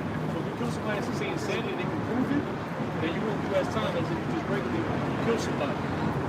Yeah, but you gotta pray. Starting first and foremost. If you're a bad temper, I gotta pray about my temper. You gotta pray to the Most High, and the Most High's name is Yahawah. It's not God like they taught us. All right, God is not a name. Okay, the name of the God is Yahawah, and his son's name is YAHAWASHI. But I'm saying, hold on, though. I'll tell you something very important right now. Okay, the names of the Most High is Yahawah, and his son's name is YAHAWASHI. If you want your prayers to be heard and answered, you have to pray to Yahawah in the name of YAHAWASHI. Okay? So let's say you have an anger problem. You pray to Yahawah in the name of YAHAWASHI. You say, Lord, please, I know I have an anger problem. I don't want to have this problem anymore. It can get me into some serious trouble. And I'm trying to change my life around. So please put the Spirit upon me and help me, change my ways. But it doesn't stop there. Once you pray, you actually have to now show the effort to the Lord, and he'll help. What I gotta do? That means before you do something, think first. When you get angry, initially you want to do something right away. I want to fight them. You want to do something first and then think later. Yeah. Think first. What you about that? Somebody says, yo, what's good, nigga? What you said? Oh, don't do that. What's good, nigga? All right, let me think. If I do what I want to do right now, how is that going to end up for me? He called me a nigga. Okay, so what? I can walk away. It's not like he came and stabbed me. All he did was say words. Words ain't gonna do nothing to me. You can call me a nigga. I can get on the bus and go home and live my life perfectly. I don't need to fight you over calling me a nigga. And the deep thing about it, a lot of times the people who make you angry is people you let around you. So a lot of times, like, listen, if somebody can respect who you are or your standards as a man, you just remove them out of your life. Say it again. Listen, if people can't respect who you are and your standards as a man, how you get down, you just remove them out of your life. Right. See, a lot of people get real frustrated and agitated and get tempted and get really that mad because this person is aggravating them or this person is doing that. A lot of people that really get you that angry is people that's close to you.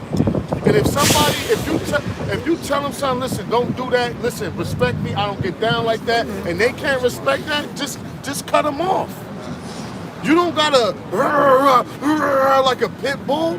Listen, if you don't respect my wishes and my standards as a man, and you want to, fuck that, I'm gonna do it. You can't tell me. And this is whether it's a woman, whether it's a friend, whether it's a cousin, whether it's an auntie. These people don't have to be in your life. You just move them to the side, block their number, and keep it moving. You see, people don't know how to cut off relationships, and they keep negative people in their lives, and these people constantly anger them. You know, so if you cut off the problem from the root, see. Because if that person, say you got a woman that don't respect you, right? Play him, hate me. Right? She's gonna look, even though you calm down and rectify the situation for that day, she's gonna keep getting you upset. You know, until she learn to respect you, or until you cut her off and remove her out of your life. Play that So again. Play that again. if you have a woman that don't respect you, right? And you can rectify the problem that day. But she's going to keep agitating you. She's going to keep making you upset until she learn to respect you, or until you remove her out of your life. Listen, somebody can't make you mad if they ain't around you. That's right. Right? Right. If you ain't around me, how the fuck you going? If you don't got my phone number, you ain't around me, I don't see you. In my world, you don't exist. So how you got the power to make me mad? How you got the power to make me upset? Oh, let me just tell you one thing. This girl I know, right? She's like, no, we know for a long time. I saw her, right? So I started talking to her, right? I know her, right? So you know what? My mother, her friends, her family, right? So my mom told me that that her husband, right? They gone. Her husband, right? Used to beat on her, right? But now she back. She back her husband. She with her kids, right? The apartment, right? She's single, right? I said, man, is she crazy? That's what I told her, right? You know what? I tried to talk to Facebook, right? But she told me, I'm with my husband right now. I'm like, I thought is she crazy? I thought she had no husband. Why she gonna be like that?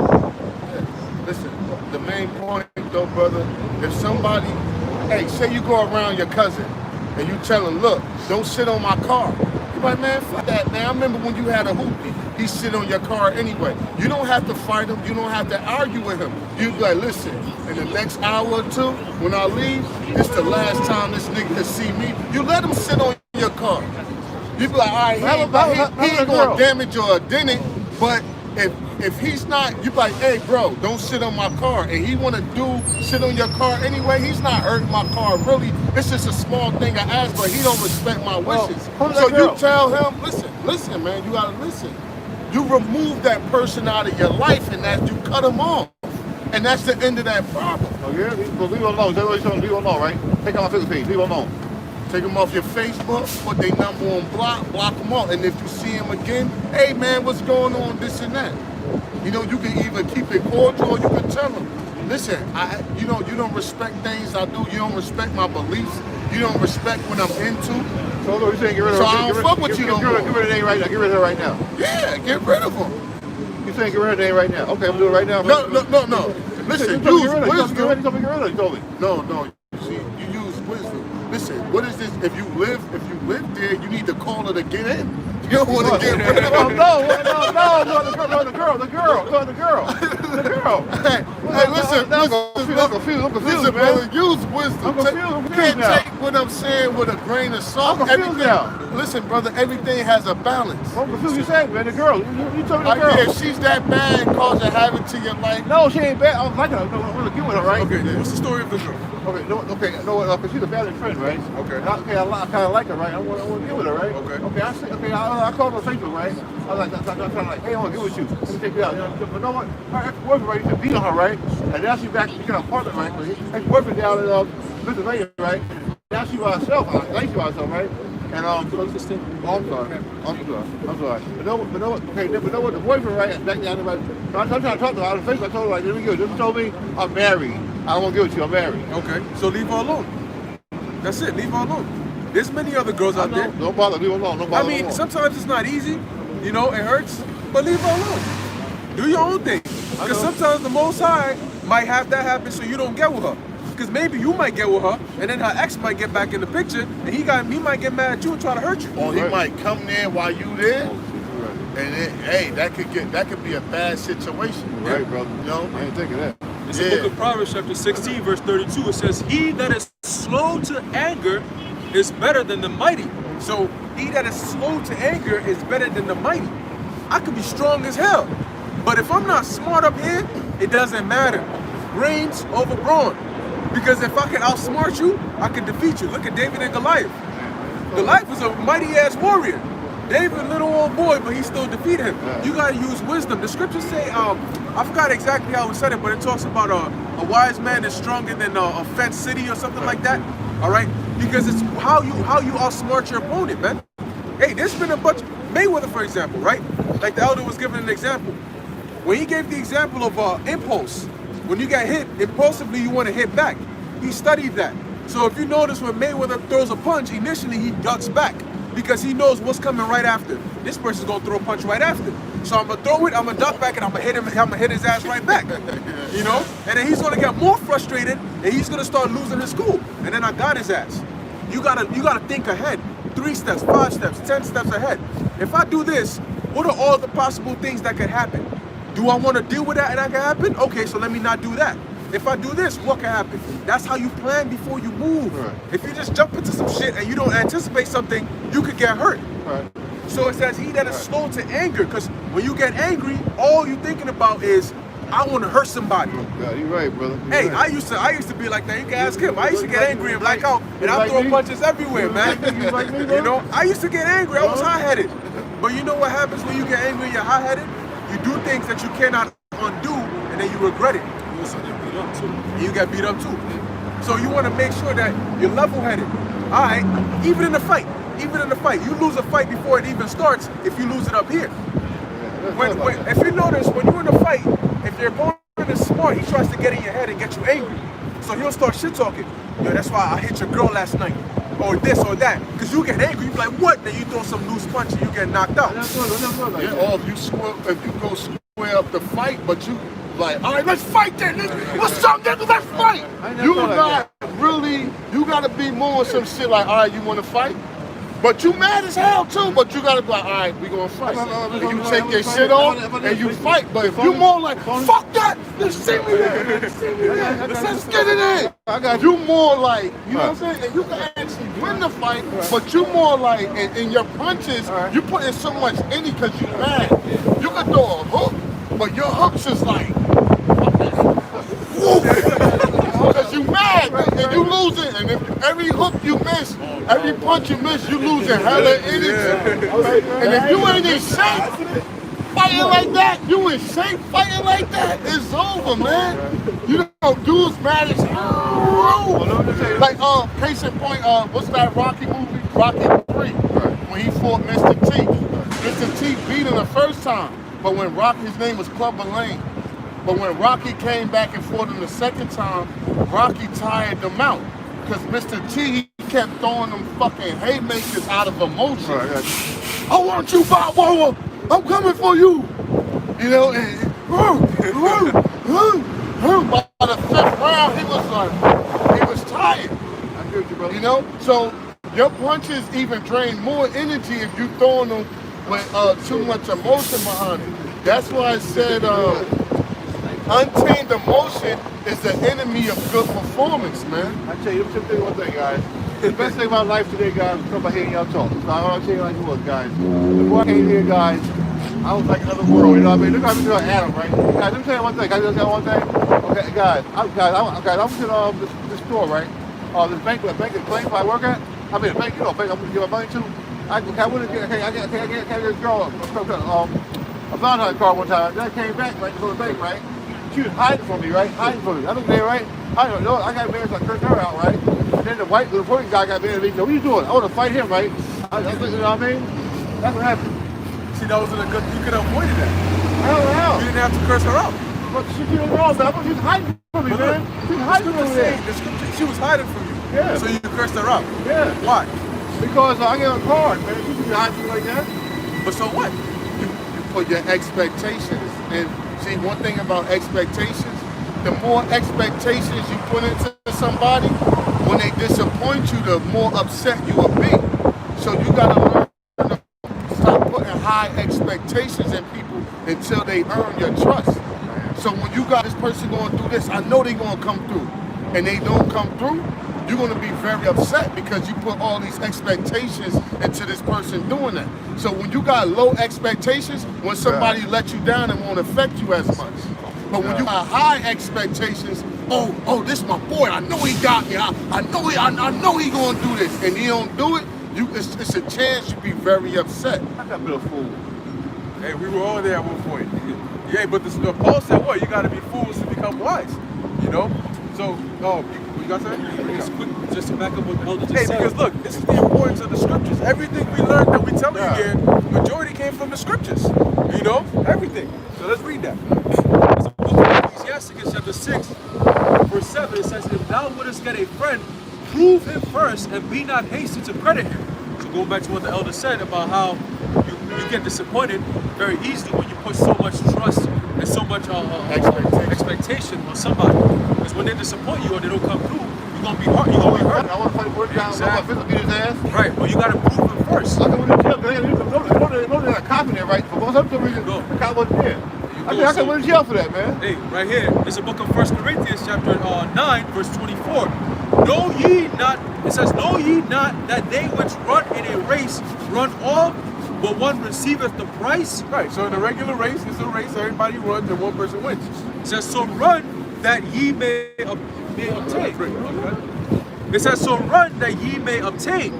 And every man that striveth for the may do it to obtain a corruptible crown, but we an incorruptible. Okay, so a lot of people do a lot of things in this world for what? For mortal riches. But for us, those you see over here, and those outside that you don't see now, we're doing the same thing, laboring spiritually for things that are incorruptible, which is ultimately the kingdom, ultimately salvation from the destruction that's coming upon this place. Okay, how come we're so stupid? How come we're so stupid? It's more, brother, here. That's why, so the Lord can reveal the truth also. Here, verse 26, it says, I therefore so run, not as uncertainly, so fight I, not as one that beateth the air. So the example of what fighting, when you beat in the air, is somebody who's throwing punches and missing. You're beating the air, you're throwing punches and fighting against the air. You're never gonna win. When you throw a punch, you better connect, because if you don't, the next he's gonna connect and you're done. That's like shadow boxing. Shadow boxing, exactly. Or you fighting and beating the air, you're not hitting nothing. Say like I throw a punch and I hit this brother, it got impact. I'm gonna lose energy because I'm still using energy to swing. But if missing a punch drains more energy than landing a punch. So because when you miss, you either like moving even more, but landing a punch, you still losing energy, but you making contact. So what Paul is saying is, I fight not as one that beat the air, meaning I gotta make tactical, on-point decisions that's meaningful. I mean, because one who beating the air is just shadow boxing. His punches don't mean nothing because he's fighting to win. Or if you're swinging at somebody but not hitting them, even if someone block your punch, that's better than them ducking it. Because if they block your punch, you could destroy their block. If they keep blocking that same punch, that arm could get tired from getting hit so much, and that block could drop and leave their face open. But somebody totally ducking your punch, that's like beating the air, meaning your punches don't mean nothing. So Paul said, I fight as one who don't beat the air, meaning I have to make tactical decisions, on-point decisions, and not be careless, and make my decisions mean something, and make my movements mean something in YAHAWASHI, and not be shadow boxing, punching and missing punches and draining out my energy. Yeah, brother, y'all right. You know, hey, y'all, I'm ready to go with y'all, but I'm tell you one thing. What y'all told me, guys, I don't know how to thank y'all, guys. There's a spirit. Thank the I Most don't High. have no money, guys. I was trying, you know what I mean, guys? You know what I mean, guys? Thank the Most High. It's our job, man. But I know one thing, guys. My job right now, I'm ready to quit right now. Y'all told me I'm ready to quit my job right now. Don't do it now, because guess what? That's why we're talking about wisdom, right? If you quit, you still got bills you gotta pay. How you gonna pay them bills? Think about that. You know what I'm saying? See, this is why we tell you, look, right now you want to quit because you're angry. But we're trying to work on the anger, remember? So it hurts, but think before you go and do something that you're going to regret. Don't go there and just tell me just quit my job, and then I got bills to pay, now I'm homeless. Then you're going to be even more angry. So you got to just deal with it now, man. Just deal with it, the Lord will deliver you. But you got to pray. Pray to those names, man. Yahawah, Bahashem, Yahawashi. Yahawah in the name of Yahawashi. that is your way out, man. Because we're angry, but you don't see us running around just doing wild shit. We out here doing the work of the Lord. This is the only way out, and we understand that. All right, you're right, brother. I'm very good way forward, my brother, bro. Hey. But thank God. But Thank you know the what? Most High, I man. tell you one thing. Yeah, literature anything? Literature something? Pardon? Literature anything? No. We're on YouTube. If you have a phone, YouTube, whatever, you can type in Men of Valor, Men of Valor 12. You know, Men of Valor 12. Check my back. I'll tell you one thing, guys. I got a credit. Okay. I'll tell you one thing. You know, I'm doing my job, but you know what? Like, you know what I'm having those days? You know, that Friday came my job, right? I volunteered, right? But I was getting paid, right? And now I feel like a fool, you know what I mean? I shouldn't even volunteer. Now I feel like a fool, but I didn't get paid nothing. The guy knew my people like, damn. But I ain't get paid nothing. I was a damn fool. I should have came. I was a damn fool. I should have went But there. now you know better. It's from our mistakes that we learn. Why did I go there in the first place, man? I was a damn fool. Hey, it's okay. We learn from our I should mistakes, have man. went there, man. Bro's gonna write the site down for you, then you know. He don't get the fucking Uncle Tom don't care. Uncle Tom don't care, man. Uncle Tom bless you to leave. Uncle Tom bless you. Uncle Tom bless you. Uncle Tom, nigga, he helped us good. Yeah. I ain't get a nigga nothing. I ain't get nothing out there. I don't get nothing. Hey, look, I'll give you some advice. When you go home, type that in YouTube and watch the videos. You're gonna learn more and more. I'm pretty sure there might be things you might have been doing, but you're gonna learn, hey, maybe I shouldn't do those things. You know, and you're gonna learn why you shouldn't do those things. All right, because ultimately, man, we live in the devil's world. And that's why the Lord and Savior, YAHAWASHI, said what? Be wise as a serpent and harmless as a dove. Because a serpent, the reason a serpent uses wisdom is because a serpent knows that if he goes one-on-one against you, more than likely you're gonna kill his ass because you're gonna have a stick and you're gonna smash his head in. So he knows when to strike, and that's why usually when you get hit, You know what? Men of Valor 12. I go, Three different channels. Type this in YouTube, and then it'll come up. All right, just watch the video. Thank you, brother. I'll tell you one thing, guys. I'll tell you a job, but I'm not going to do it. I'm not going to hold you to it, you know what I mean? Yeah. Just balance it out. That's enough. I ain't a super fan, like, you know what I mean? Thank you, brother. I appreciate it, brother. Fuck out. Hey, you take care, man. It's almost over, though. Thank you. We're talking about third. I'm talking about fight. Thank you, guys. That's it, man. Thank the Most High. You know, I was talking to the brother, I'm trying to cheat the bar about how people like, that man, you know, he's an older man, he's an elder, but you can tell like he's like a sheep, you know what I mean? Because he's looking at us for advice. So Lord willing, we be those men. You know, we're actually the elders of our nation. You know, what's the scripture? Was that Isaiah 50th chapter? Israel has been the lost sheep. I think it's 50 verse 4 or 6. You know, that's why you gotta have like the patience, you know, with our people, because there's gonna be a lot of different types of spirits that come around, a lot of different type of people that come from different type of walks of experience. So you gotta be apt to teach, and you also gotta be patient to deal with them.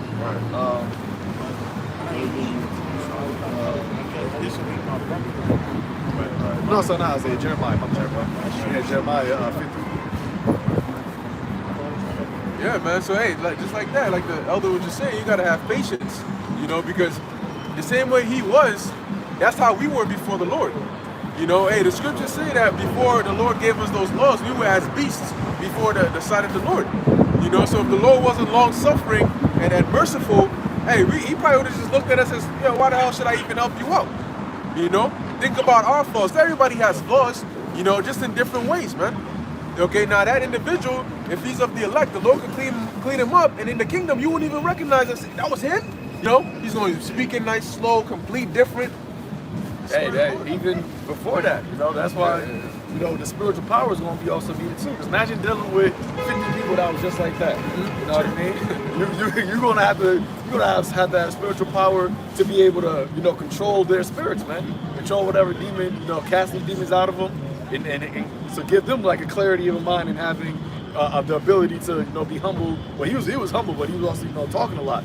But having that power to be able to tell somebody, yo, just be quiet, and they listen. And when they gonna do that by seeing the spiritual power, that people should be willing that they had that power. You know? It's the book of Jeremiah, chapter 50, verse 4. In those days and in that time, saith the Lord Yahweh, the children of Israel shall come, they and the children of Judah together, going and weeping. They shall go and seek the Lord Yahweh their power. That's right, man. And we're coming into those days, you know, because of all the oppression, all the hell. You can tell he was hurt. You can tell he was going through a lot of, you know, oppression. And that's just how people in general, man. You know, and the time is going to come where the elect, which is where the time's in now. The elect is the multitude, the great multitude is going to come in, and they're going to seek the Lord. You know, they're going to seek YAHAWASHI, YAHAWASHI. And how they going to seek the Lord? Through the prophets.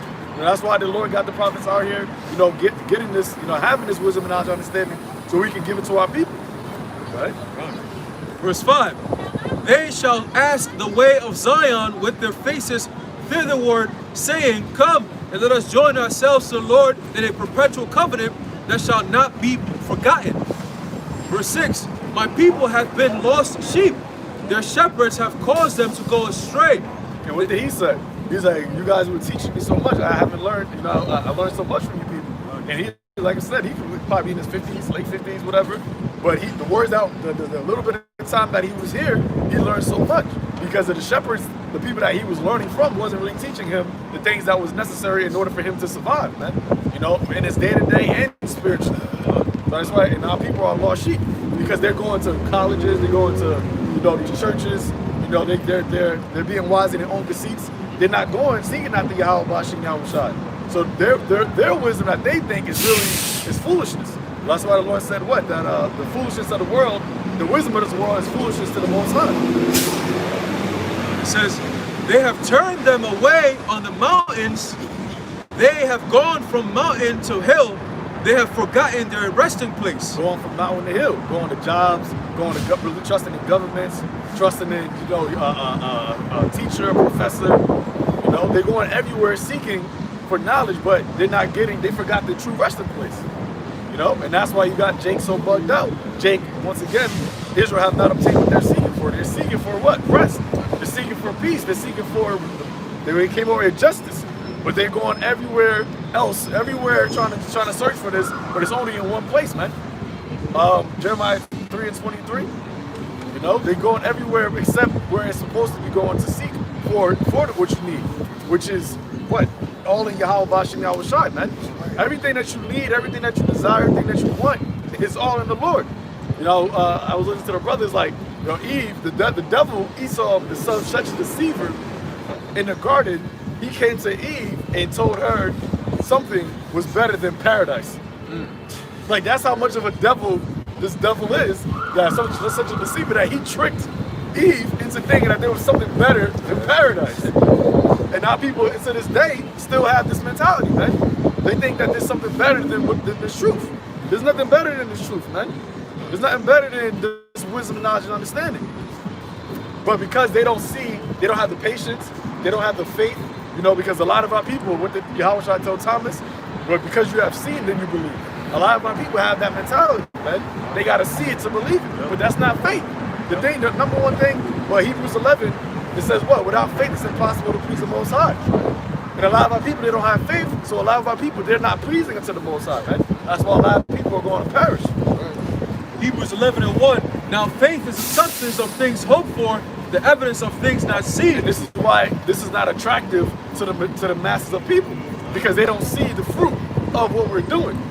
Wisdom Solomon, the 5th chapter, they counted off our lives madness, man. But it's going to be real soon. You're going to see what fruit this tree bears, man. You know what? How great of being in this truth is. It is going to be unmatched. And if you're not in it, you're not going to be able to obtain it. You're not going to be able to eat of this tree once the tree has been sealed up, man. That's why the scripture says, "Seek ye the Lord while he may be found." Right? Continue, quick precept. Jeremiah 3:22, it says, "Return ye backsliding children, and I will heal your backslidings. Behold." Who's going to heal it? The Most High, man. Yahawah, Ba'ashem, YAHAWASHI. That's right. He's the one that's going to heal you. Or it's not in Jeremiah the 30th chapter, it says that you have an incurable wound. You know, you will go to the best doctors in the world, but if you got stage 4 cancer, guess what? You out of here, man. It don't matter what doctor you go to, they all gonna say, well, we can't help you. Know, we can't. There's nothing we can do for you. We can just make you. What they say, we can just make it comfortable for you for the next 6 months. Right. And that's what these face pastors doing. All these politicians, all these people. They try to they have healed the daughter of my people slightly, saying peace, peace. You know, it's a slight hill, but it's not really doing anything. You know, the only true read that part again. Jeremiah 30 and 2. Jeremiah chapter 3 verse 22. It says, "Return ye backsliding children, and I will heal your backslidings. Behold, we come unto thee, for thou art the Lord our power." It said, "Return ye backsliding children, and I will heal your wound." Get that? It's the book of Jeremiah chapter 30 verse 12. "For thus saith the Lord, thy bruise is incurable, and thy wound is grievous." Thy bruise is incurable, man. No matter what you do, no matter how many times you protest, no matter how many doctrines degrees you get, you as a people is always going to be in this predicament, man. And the messed up thing about our people, they have this individualistic state of mind, man. You know, they think, oh, if I'm good, then that's all that matters. But then you're not really. Because look at how many celebrities you got. This guy, Tiger Woods, he got arrested for trying to get into his own crib. You know, he got the cops called on him, and he got arrested, man. It don't matter what your status is. At the end of the day, you still a nigga in the eyes of this society, man. You still are the outcast of this world because you're in Esau society. You know, you got people that got bread that got locked up. Look at Floyd Mayweather. What's the other guy's name? Cosby. Yeah, Bill Cosby. Lil Wayne. All these R. Kelly. Yep. So it don't even matter, man. And you can say that they were doing certain things that were, you know, illegal, whatever.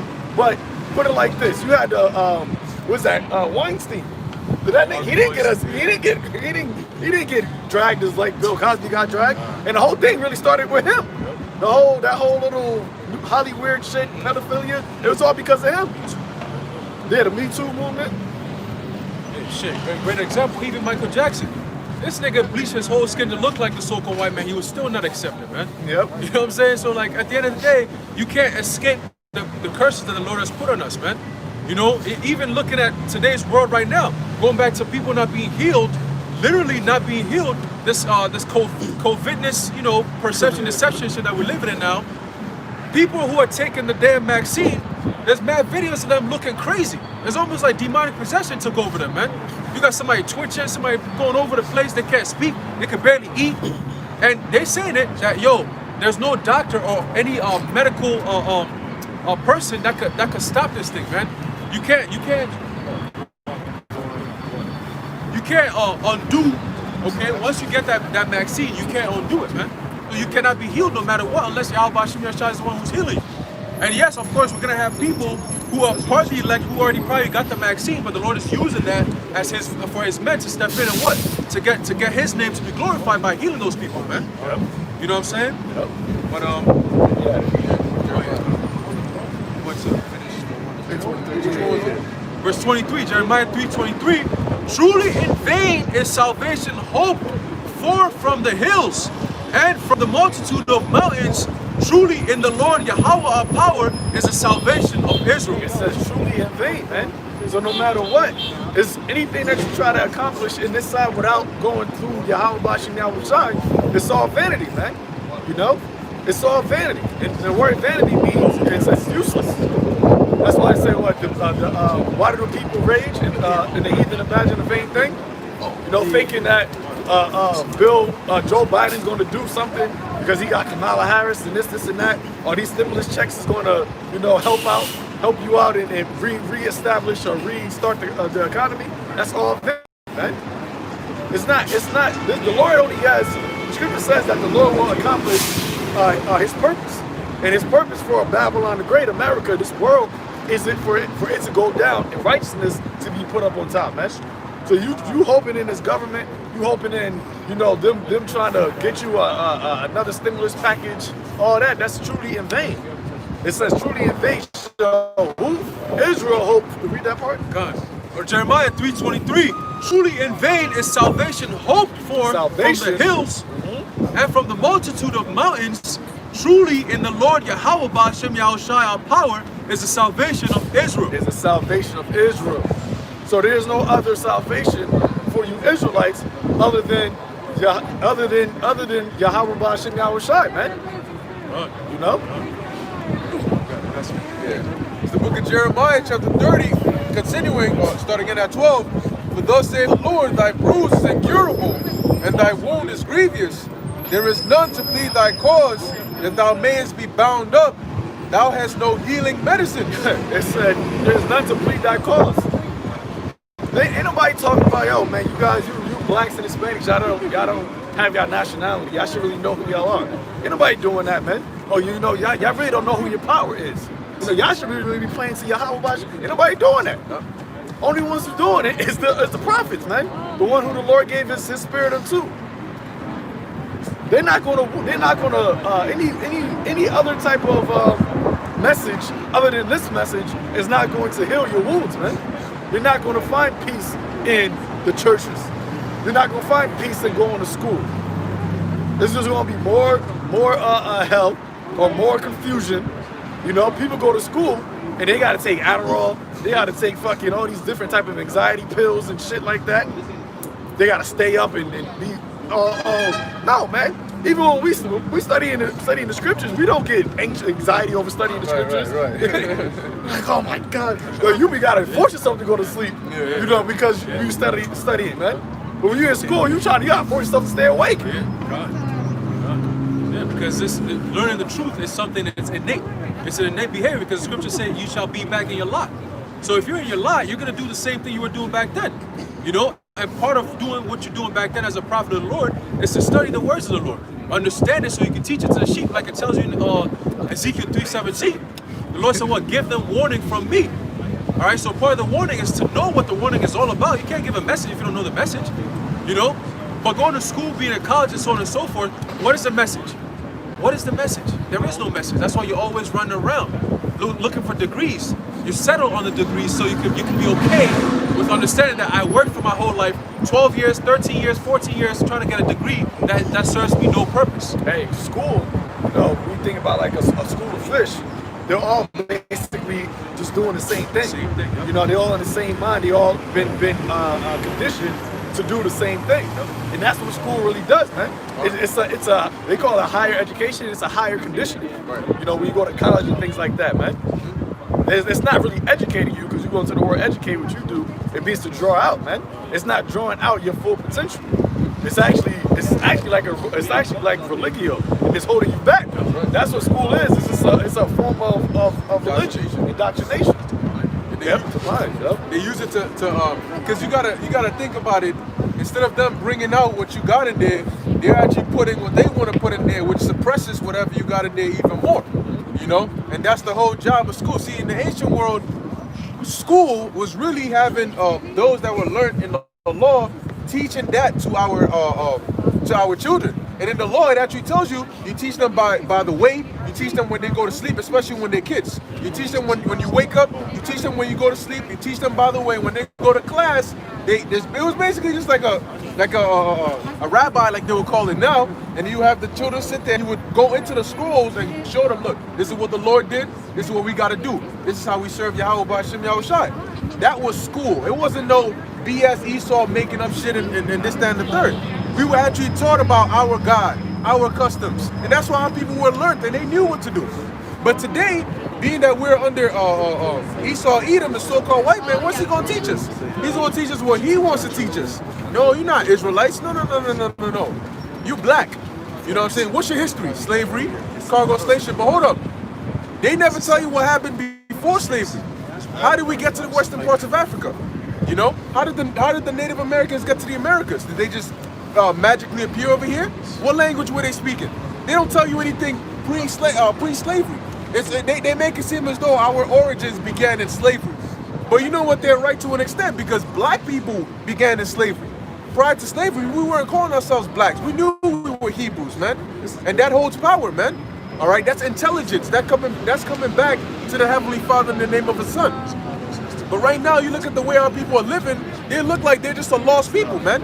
They have no aim. They don't know where they're going. They don't know where they came from. They're just here in the now, living just a vain life, man.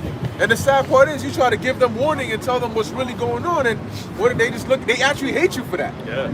Hey, the scripture tells you that they hate hate you that proveth in the gates, man. You know, because our people, they don't want to be reproved. They just want to be reassured of their wickedness that is good. They basically want their wickedness to be told that it's good to do. Right. You know? Right. Like, y'all, you know, you good doing that. Lord still love you. You know, you still gonna get the kingdom. Hi, yo, thank you, brother. Hey, we'll give you some money for that. Like, you know what I mean? They don't want to be told, actually, give me Isaiah the 30th chapter, 30 verse 9. They don't want to be told what is right, man. They want to be told what is wrong is right. Right. You want me to get enough? Yeah, go ahead. This is the book of Isaiah, chapter 30, verse 9. It says that this is a rebellious people, lying children that will not hear the law of the Lord. Hey, yeah, they said that they won't hear the Lord, man. And they're lying children because they say that they love God. They say that they want to do right. They say that they want to be righteous. But when you tell them what is right and what is righteous according to the Heavenly Father, they don't want to do it. They got a problem with it. Right. Or they want it to be bent according to their own will, Right. according to what they feel is suits them. Right. You know? Go ahead. It says, which say to the seers, see not. So they say to the seers, man. Go ahead. See not. And to the prophets, prophesy not unto us right things, speak unto us smooth things, prophesy deceit. Because when you go back to it, you had the priests, but you also had the prophets. They were also teachers, man. Right. The prophets were teachers of the nations. That's why the Lord said that that He's going to make us kings and priests again unto the Most High. Because the prophets really were the ones, as we said in Amos 3 and 7, that the Lord was speaking through. So when you want to learn something, or you want to know the mind of the Lord or the understanding of the Lord, you will go to the prophets. You know, the priests obviously was there too. They had the breakdown of the laws, you know, the things like that. But the prophets were also the I don't know how I want to say it, but the priests and the prophets were like kind of like hand in hand, so to speak. The righteous priests, as I say. You know what I mean? But they don't want to listen to what the prophets got to say, man, because they know that the prophets, the true prophets, can only say what is right. Right. You know, they're only going to speak what is according to YAHAWASHI and YAHAWASHI. We're not going to say anything out of our own will. We're not going to tell you, well, God says this, but you know, we think no, man. It's always going to be thus saith the Lord. Yep. So they're saying prophesy unto us right. Prophets, read that again, somebody. It says, which say to the seers, see not. So don't see what is going on, because before the prophets were called prophets, they was called seers. Because the Lord gave us the ability to see ahead, you know, be able to see what's about to happen. So they don't want us to tell them about the Jacob's trouble. They don't want us to tell them about, you know, the hour of temptation, the mark of the beast. Because they know ultimately if they're not right in the spirit, that's going to fuck them up. They're going to be in a worst case scenario. So don't see the future now. Don't tell me about the future. We'll tell people, we'll see everything that's going on, and we'll say, yo, we told you this. Back when we told you this before, you was like, nah, we don't want to hear this. But now it's here, and now we're talking about to happen more, you like, nah, we want to hear that. You know what I mean? Right. You want to say something? Yeah, I was gonna just the elder just said is so true, because you have people today that we tell and they say, no, don't tell me these things, bro. Yeah, I know it's gonna happen, but it's too scary to think about, so don't tell me about it. Right. People say that shit, especially the women. They always say that. So that the scripture is point to the T, man. Oh yeah. You know? It says, and to the and that's how you know this, the prophets had a special office, because the priests were there. They would teach you the customs, they would teach you the sacrifice, and they knew what was there. But in order to know what was coming or what the mind of the Lord was, they were special men that could do that. See, the priests were always there, but the prophets weren't always there, because there were certain generations that they didn't have a prophet, and they had to wait till the Lord had a prophet. And it says what? He will raise up a prophet. So that to be a prophet is a special office, because the Lord actually had to put a spirit upon you. Like Amos, he was a sheep herder, but the Lord put a spirit on him that made him special. And hey man, Look at Jonah. Jonah didn't even want to be a prophet. He was trying to escape it. And the Lord said, no. You got to go give them the warning, just like we're doing here. Hey, even brothers give examples all the time. Like, yo, some brothers was in different types of lifestyles, man. You know, even some of our elders and apostles, they say, yo, I used to be out here chilling, playing music and so on and so forth. And then I knew that I had to go do a job, I had to go to work, right? But guess what happened? I tried to run away from it. What happened? The Lord brought my ass back. And he put me in jail, and then I had to answer and say, Father, if you want me to do this work, please get me out of this. And what happened? The Lord got him out, and that's how they knew I'm supposed to be doing this work. So being a prophet is the highest office there is on earth right now. Hey, you know? the priest, They were born priests, Right. you know, because that's a fine line, a family line. But the prophets, they weren't born. You know, my father was a prophet, so Right, I'm gonna be. right. Nah, that's not how it worked, man. You know, even I think that was Amos who said it. Like I wasn't the son of a prophet. You know what I mean? But the Lord makes you a prophet. You were born with that, you know, in you from the foundation of earth, man. That's why I said the spirits of the prophets are subject to the prophets. You know, you can't learn how to be a prophet. Right. Priests, they were taught how to be priests. They were taught the daily ministrations and the sacrifices and all these things. Nobody can teach you how to be a prophet. Right. You know, that's like how the brother said, a special office that is set aside, man. It says, which say to the prophets, prophesy not unto us right things, speak unto us smooth things, and prophesy deceits. There you go, man, speaking to us smooth things. But there's no smooth things coming to this place, man. You know, and that's why a lot of people don't listen. If we was out here telling people, glorious America's about to be restored. Yes. Every black and Hispanic man, you're going to get $1 million each. Right. You know, just say if I ain't gonna say it, but he said that. Listen, right now, everybody be out here. Oh my God, thank you. It be all out here, man. But that's not what the Lord is saying, man. You know, that's not the times that we in. We coming out here saying what the Lord said, man. The thing is, our message is actually a great message. It is. It's better than you getting $1 million. But once again, our people are carnally minded, man. Our people they don't have faith and they want tangible things. You know? Verse 11, get you out of the way, turn aside out of the path. Cause the Holy One of Israel to cease from before us. It says, cause the Holy One to cease from before us. Because what do the prophets represent? Okay? We don't represent BLM, you know? We don't represent fucking Antifa. We don't represent none of that, man. We represent YAHAWASHI and YAHAWASHI. Right. So when they see us, when you see us, you see the YAHAWASHI. And when you see YAHAWASHI, you see who? The Father, man. So when we come out here, they say what? When they come out here, they say what? So we don't want to hear that. Cause the Holy One to cease from before us. Because they know that the Holy One, he requires, get John 3, he requires for you to be a type of way. You know? He requires you to be holy, man. Be holy as your Father in heaven is holy. So but our people that don't want that. So that's why they say, cause the Holy One to cease from before us. 3:17.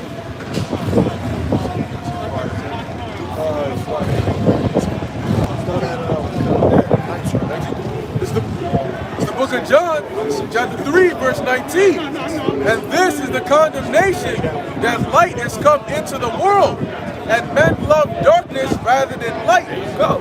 So when we come out here, people be condemned, man. And who's really getting condemned? The wicked is being condemned. Right. We're not out here to condemn the righteous. We're out here to magnify. We're out here to draw the righteous unto us, to salvation.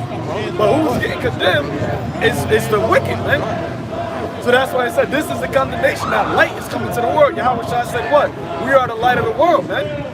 You know? We are the light of the world. All these things that you see right here, you'll turn the camera around, that's all darkness, man.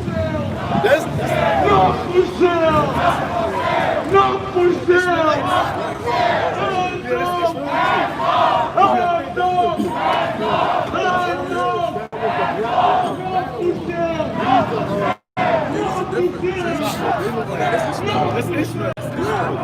Yes, this smell. He's sort of some mercenary about it.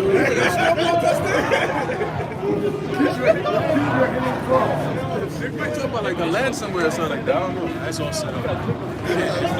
But that just goes to show you, man, the oppression. What is that? Proverbs 29? When the righteous are in authority, the people rejoice. When the wicked are in authority, the people mourn. You know? Esau got everybody damn mourning, man. You gotta see, Edomites be protesting too. They be protesting. Not the MAGA. Yeah, they protesting too. They upset as well because Biden in office, man. Everybody in a disarray. This place is That's crazy. That's crazy. Hey, oh, I got a Proverbs. That's why in Obadiah he said, "What? I'll make you small amongst the heathen, man." You know? I'm sorry. I see you over there talking to both. Brothers are, trying to get my boy. But over here, this brother's a filmmaker. And he was like, I want to do a film documentary on you brothers. And he just gave me his information. This brother right here. So hey man, that fame I was talking about earlier, that's coming, man. Hey, because this right here is the only truth, man. This is the only real thing. Ain't nobody want to. Everybody knows, like, everybody knows that this is the center of. First of all, Israel is the center of the world.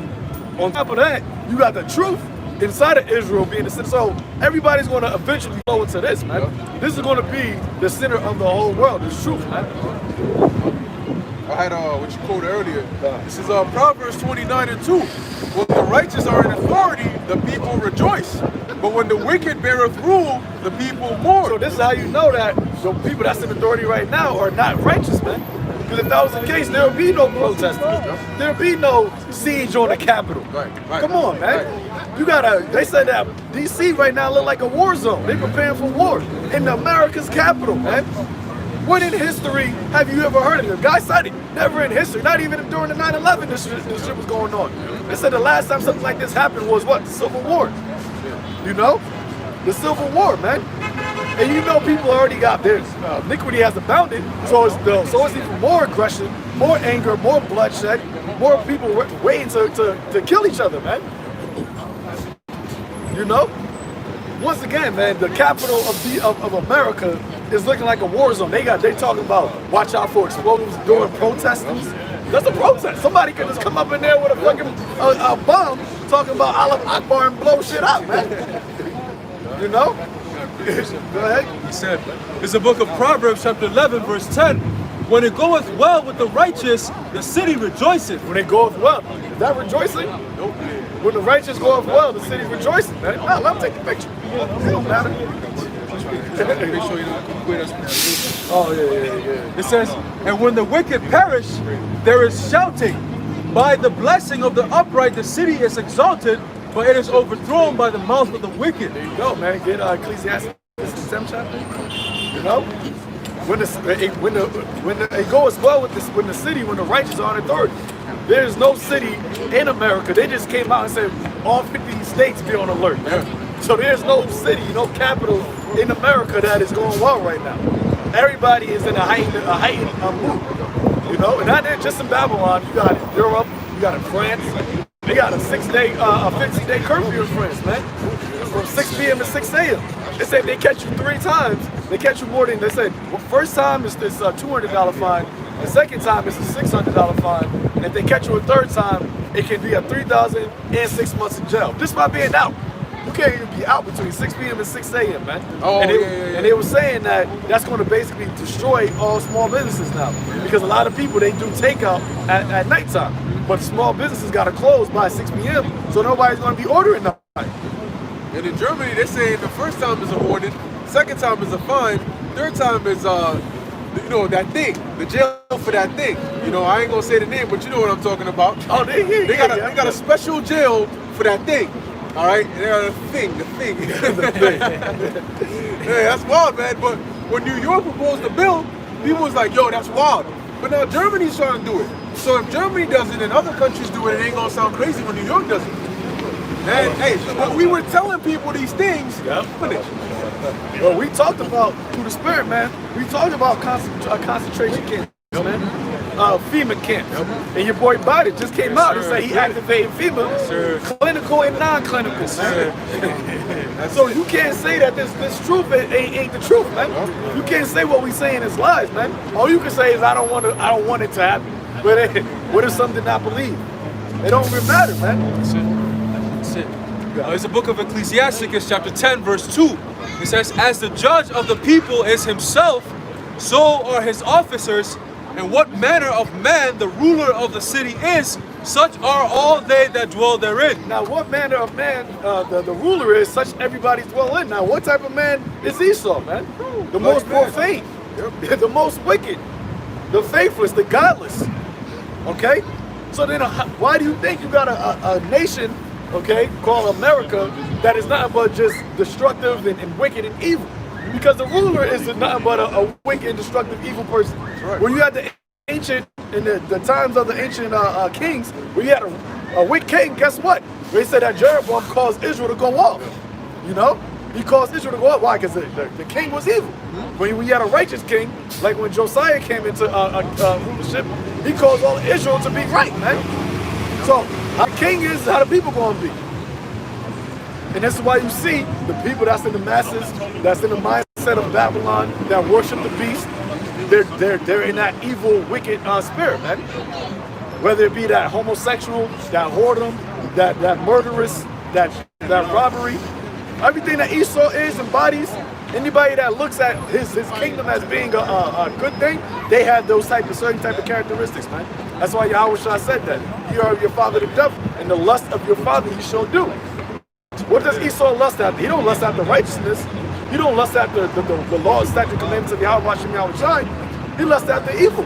He lusts after the things of the flesh. So he puts that vibration out there, and then the ones who are captivated by the fleshly things, they take hold of it. That's why in the Wisdom of Solomon says, because of the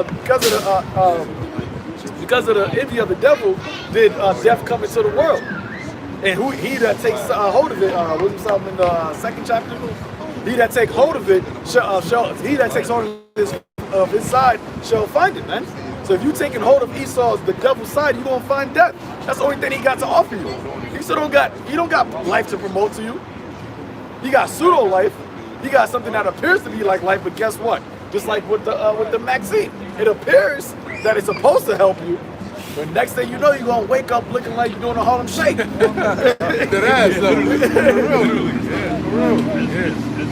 Continue verse 3, it says, an unwise king destroyeth his people, but through the prudence of them which are in authority, the city shall be inhabited.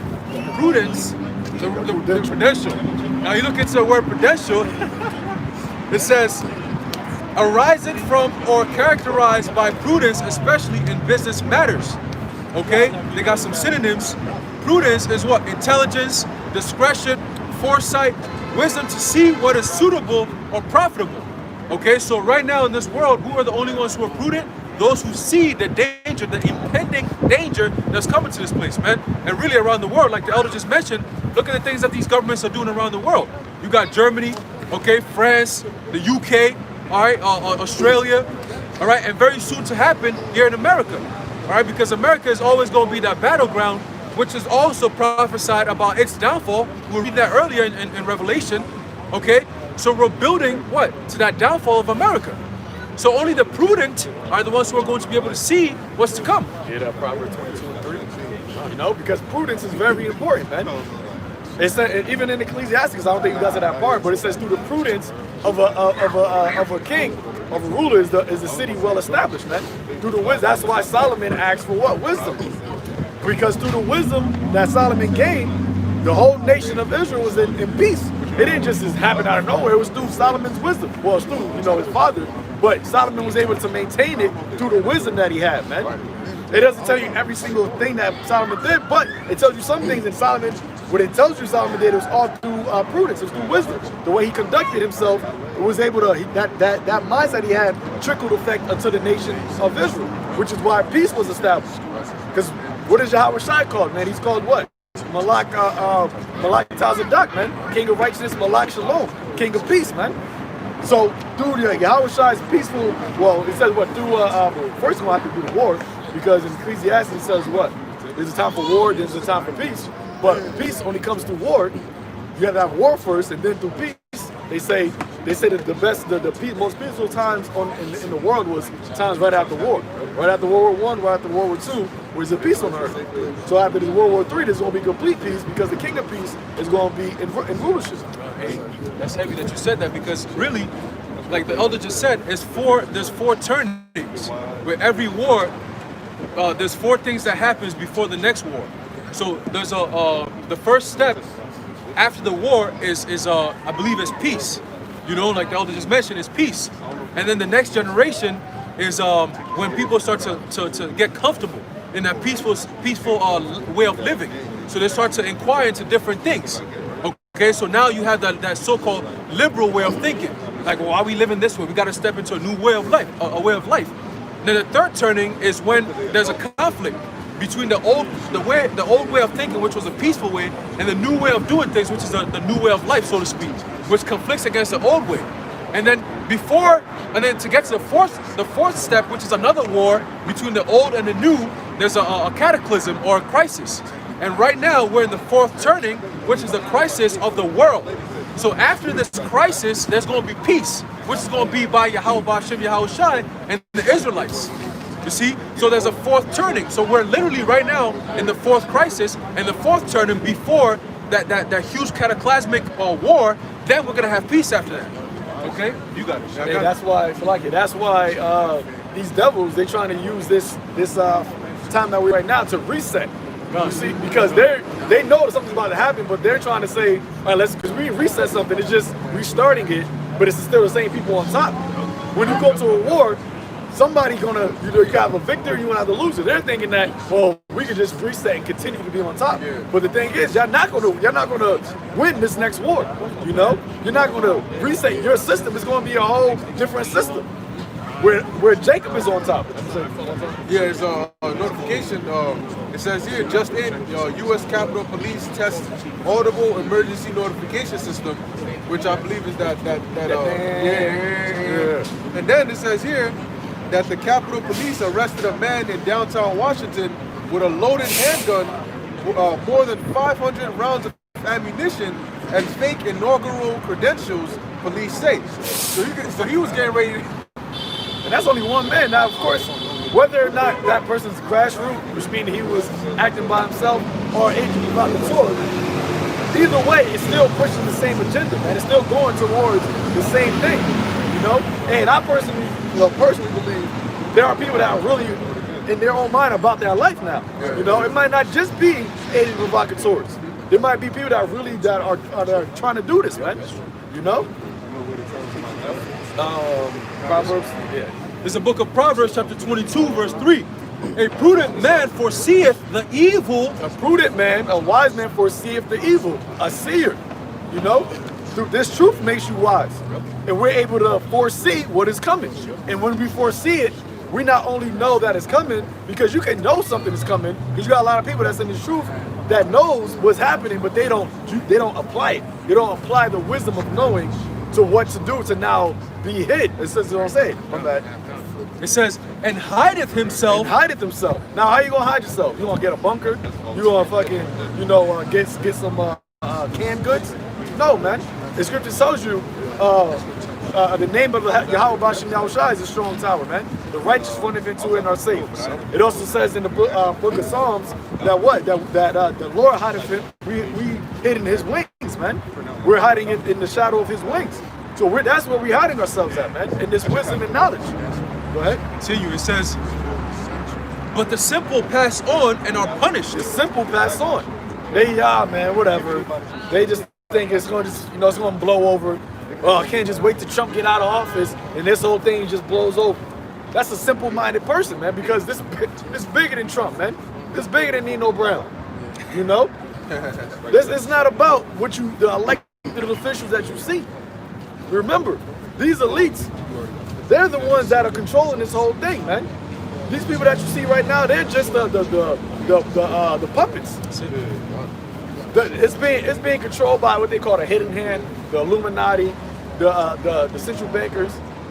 You seen Rothschild just died. Yeah, Benjamin D. Rothschild. Baron Benjamin D. Rothschild. They probably got sacrificed, man. Yeah. You never know. Yeah. You never know. They probably sacrificed them. Yeah, that's a big sacrifice. Yeah. Well, especially with what's happening with the 20th inauguration day, that might have been a nice little sacrifice that they did, for Satan to push on with their agenda, because they see all the resistance. Okay. Because think about it. What did they do in the ancient world? These heathens, they would sacrifice their children. Right. And Israel started doing that, passing your children through Molech, through the fire, whatever. So Esau, he taps into all those ancient wicked customs. So they probably was like, yo, we got to sacrifice one of ours, one of our own, so that we can get this thing. Because Isaiah 47 chapter says, what? Stand down thine enchantments, and thy sorceries that drive labor from the youth. So now they're doing these things that they've been doing back in the day to try to, because that's like you said, that's a big sacrifice. If you sacrifice a Rothschild, damn, you know what I mean? That's a big sacrifice right there, man. But it's not going to profit you, because they probably were sacrificing other things that wasn't helping, that wasn't working. Satan probably was like, yo, we need something bigger. They spin the fucking bottle or some shit and land it on you. Yeah. Hey, the brother just mentioned that he's mad young. He was like 57 or something. He said he died suddenly. Like, he wasn't sick at night. That's not even what Rothschild died suddenly. You mean You got Jacob of the world and they don't take care of you? So you die suddenly? Like Jacob is old as shit. He got the pork skin marks in his body. You know, he could barely lift himself up. If you notice, he's always talking like this. You know, that's how he talks, but yet he's alive. You know, but hey, that's all the doing of YAHAWASHI, because guess what? We can't get our hands on him. Yo, even if a Rothschild put up right here, by license, by the YAHAWASHI, we can't even touch him. Even if he said, yo, here's a gun, take it and blow my head off and all this stuff will end, we still can't do that. Because it's not of us to do it. Yeah, we talk about the hate that we have for them. We talk about how they're going to be taken down, but it's not of our power. Right. We can never do it. Even if you give us 1 billion guns to kill the Rothschilds, we still cannot do it. That's not our job. All right? The Lord said he's going to turn his fishers to hunters. When the time comes, prophecy will be fulfilled. Hey, but wait ye upon me to the day that I rise up to the prey. That's it. Vengeance is mine, saith the Lord. That's right. Remember that glory goes to YAHAWASHI, man. Yep. You know? Yep. And you notice what we're talking about is all spiritual. So Esau's flawed narrative that he's going to push very soon, talking about, oh, you men are terrorists, or you men are going to do this to this, and you planted all this. Listen to what we're talking about. You think our interest lies in some government official? You think our interest lies in blowing up a building somewhere? Nah, man. We're talking about destruction of a whole of America. How the hell are we going to do that? Right. We come to corner streets every day. We work like everybody else. We pay taxes like everybody else. But all of a sudden, we're so almighty and powerful that we could take down the whole empire? No. But we're doing it spiritually. This word is what's terrorizing you. That's why you're labeling us as terrorists. It's not because of our actions that we're doing physically, like what they show on TV. All right, or you storm the Capitol and all of a sudden you're a domestic terrorist. What? How does that even a thing? But meanwhile, you're going around bombing countries, killing innocent, so-called innocent civilians. All right, stealing their oil. All right, breaking into their banks and so on and so forth. The UK, all right, I believe they owe Venezuela a whole bunch of gold. They're still not paying that. You know, here it is. You're devising a plan to vaccinate a whole bunch of people and depopulate the earth. That is terrorism, man. Ain't nobody talking about that. How are we gonna get justice for that? We're gonna get up one day and go to the White House and storm it up? No, we can't do nothing. There'll be no change until YAHAWASHI gets back. Okay? So once you're in that mindset, in the mind state, not like these other camps, grabbing guns, Enfik, Grandmaster J, all them dudes are all set up by Esau. It's all set up by Esau. It's just what? It's a movie, it's a show to garner up the spirit of those who are watching the movie, man. Okay? But the true movie, YAHAWASHI's movie, doesn't end with Esau on top. It ends with Esau at the bottom. Okay? That's why in Isaiah 47 says what? Sit down in the dust. Okay? O daughter of Babylon. So you're going to be in the dust, man. You know what I'm saying? And we're seeing it happening right now. That the Lord is building. Hey, you building up your case right now. Okay? And we're the ones testifying against you, Esau Edom, man. And you going down. Okay?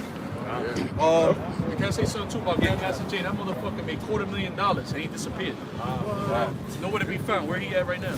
He's supposed to have a case against him because he got caught putting the gun on an officer, man. That's a federal offense. You don't point a gun at a fed agent. And then you get it. You're just out and about. You're just out and about, man. But you know what? Hey, that's a part of the Lord's movie too, man. See, the Lord, hey, this is the best movie ever. You know, a movie gonna have a lot of action, man. Imagine you see the movie, it was just all just one way the whole time. Right. It would be boring. Yeah. You know, that's where they get the word theater from. And I was thinking about it the other day. You know, they try to label us conspiracy theorists.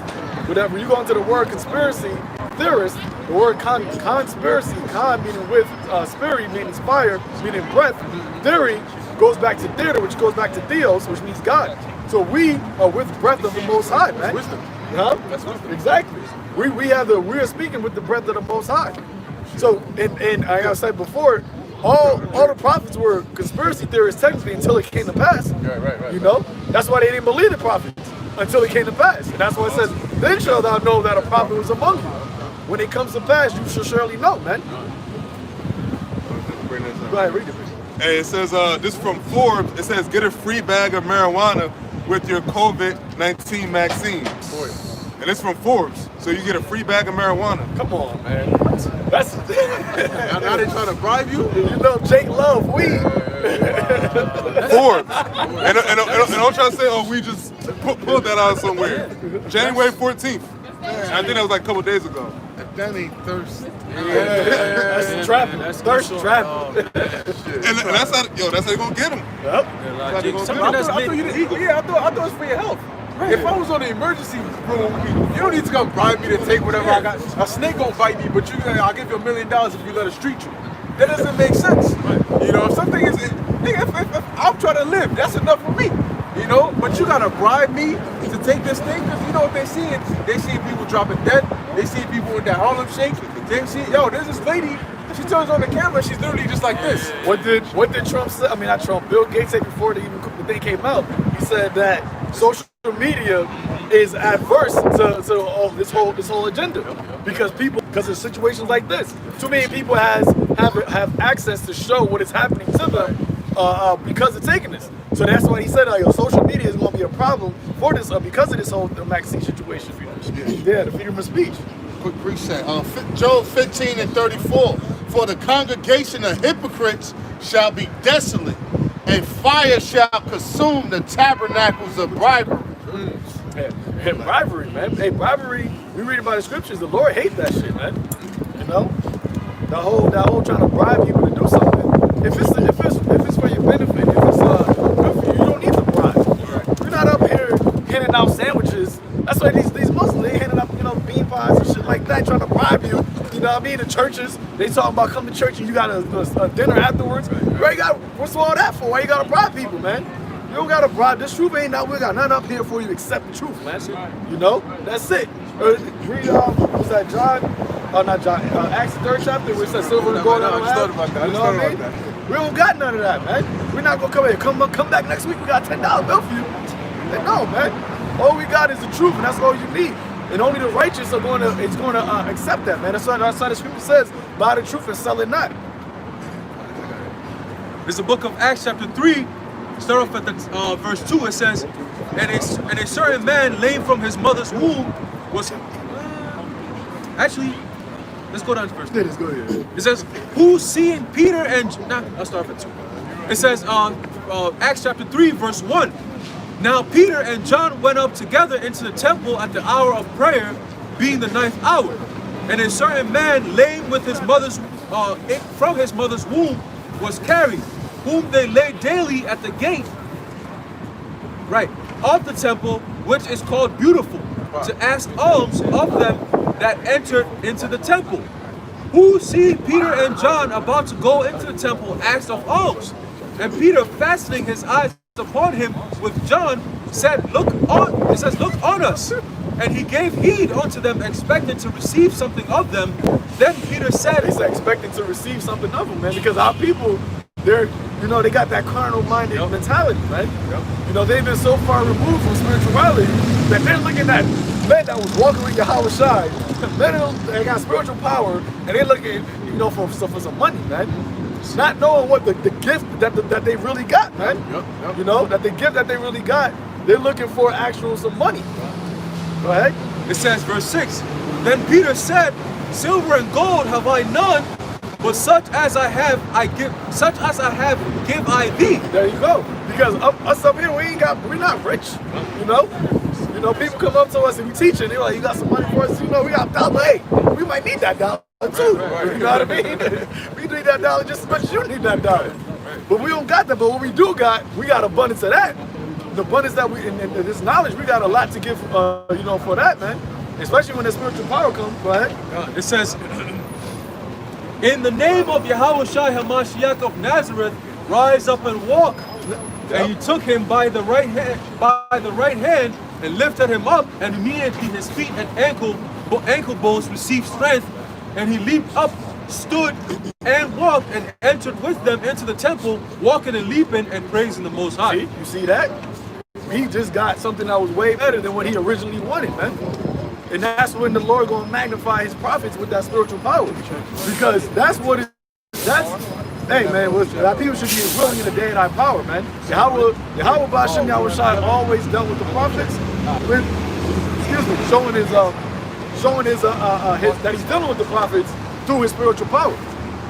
And that's what's about to be manifested, man. That's a part of this movie as well. So this man, he originally was looking for money, but guess what? I bet you he didn't want money at that time anymore.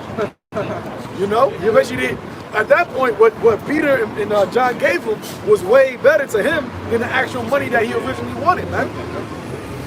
Because now, guess what? If you're lame and you're crippled, you got the money, but you can't enjoy it. Or you gotta keep asking for money. You gotta keep asking for money, exactly. But now you're healed. You can go make your own money. Yep. You can even serve the Lord now. Think about that. Hey, we always say this. We're so grateful to YAHAWASHI that none of us gotta be in a wheelchair to come out here and prophesy. None of us are blind.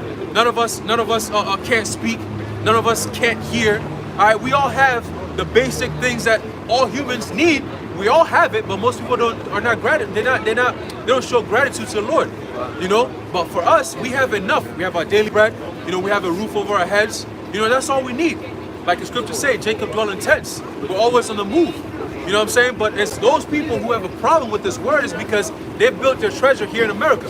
So when you speak about America being destroyed, they get so hurt. Like, nah, fuck that. All that shit I've done, I've been working 30 plus years, 40 plus years, and you telling me it's all gonna be gone in an hour? Oh nah, fuck that shit. You know? But for us who have nothing, of course we're thinking about the kingdom because we're gonna have everything. You know? The thing is, a lot of our people, they forget that they're supposed to be pilgrims in this age, man. You know? They forgot that this is not what we were created to be. That's why I said stir up your pure minds to remembrance. We're not supposed to just be living as a slave or as in servitude, living just in the destitution and desolation. That's why YAHAWASHI, scripture tells you, when those evils began, be as pilgrims on the earth. When you go to the word pilgrim, it means somebody that's passing through. Now, if you're passing through the earth, it's like it's not speaking literally like the earth, like you're gonna go to another earth, but this age, this time period that we're in. We're literally in this time period, but we're not settling in this time period. You know, we're not thinking like, well, this is our end all be all. We're coming from here trying to get to the next. The city, the continuous city that we seek for, man. That's what it's about. But a lot of our people, they have planted here, they made their bed here, and they made their home here. A pilgrim can't make his home in a foreign city. You know, if you're a pilgrim, if you're coming from, let's say you're coming from a distance, you're coming from Elizabeth, and you got to get to New York, you're not going to make your bed in Newark. You know, you're gonna be like, I'm just coming through Newark. I might gotta do my ones, twos here, but when that bridge opens, I'm out and I'm going to my home. And this right here is the bridge to the kingdom. This truth is the bridge into the kingdom. You're not supposed to keep this truth that you got here and stay here. You got a lot of these false teachers, but stay here. You're supposed to be seeking for the kingdom and hastening. Did that watch? The kingdom is made for you. Watch St. Andrew's, the second chapter, I believe, or the first chapter. The kingdom is prepared. You know, Seven? Seven? Yeah, I think it's 7. No, not 7. We're talking about the kingdom is prepared for you. Watch. I think you posted that in the group chat the other day. Oh yeah, I got it. That's what we're supposed to be watching for, the kingdom, man. And the kingdom is not here in Babylon. The kingdom is not here in this age. Esau has to end in order for the kingdom to come. What we're experiencing right now, all this gotta be destroyed. This gotta be taken out in order for what we really seek for to come. So you can't have a mindset of being double-minded. That's a double-minded mindset. Talking about the kingdom, talking about YAHAWASHI, and also talking about being rooted and established here, man. Those two do not mix. I know it's the second chapter. Second chapter. Yep. It's the book of 2nd Ezra, chapter 2, verse 13. It says, "Go and ye shall receive. Pray for few days unto you." Pray for few days, man. Hastening the coming of the day of the Lord. Pray for few days, man. Actually, give me that. It says, "What manner of persons are you to be in, man?" You're supposed to pray for a few days, not pray that we just be here, or just pray that God, just gives us a way to be good in here in Babylon. Nah, pray for justice, pray for Black Lives Matter. No, pray for this shit to be destroyed, man. Right. Pray that the Lord hasten as they shorten the time. Pray that the Lord wakes up the elect. That should be a daily prayer, that the Lord wakes up the 144,000, man. Right. That bring the prophecies to pass. That the Lord have all these things happen quickly, man. Right. So we can leave this shit, man. Right. Pray for a few days, man. Right. Don't pray for better days here. better days here in captivity, man. Oh, that's like praying. I'm in jail, but I'm praying for more time. What? Who does that? Right.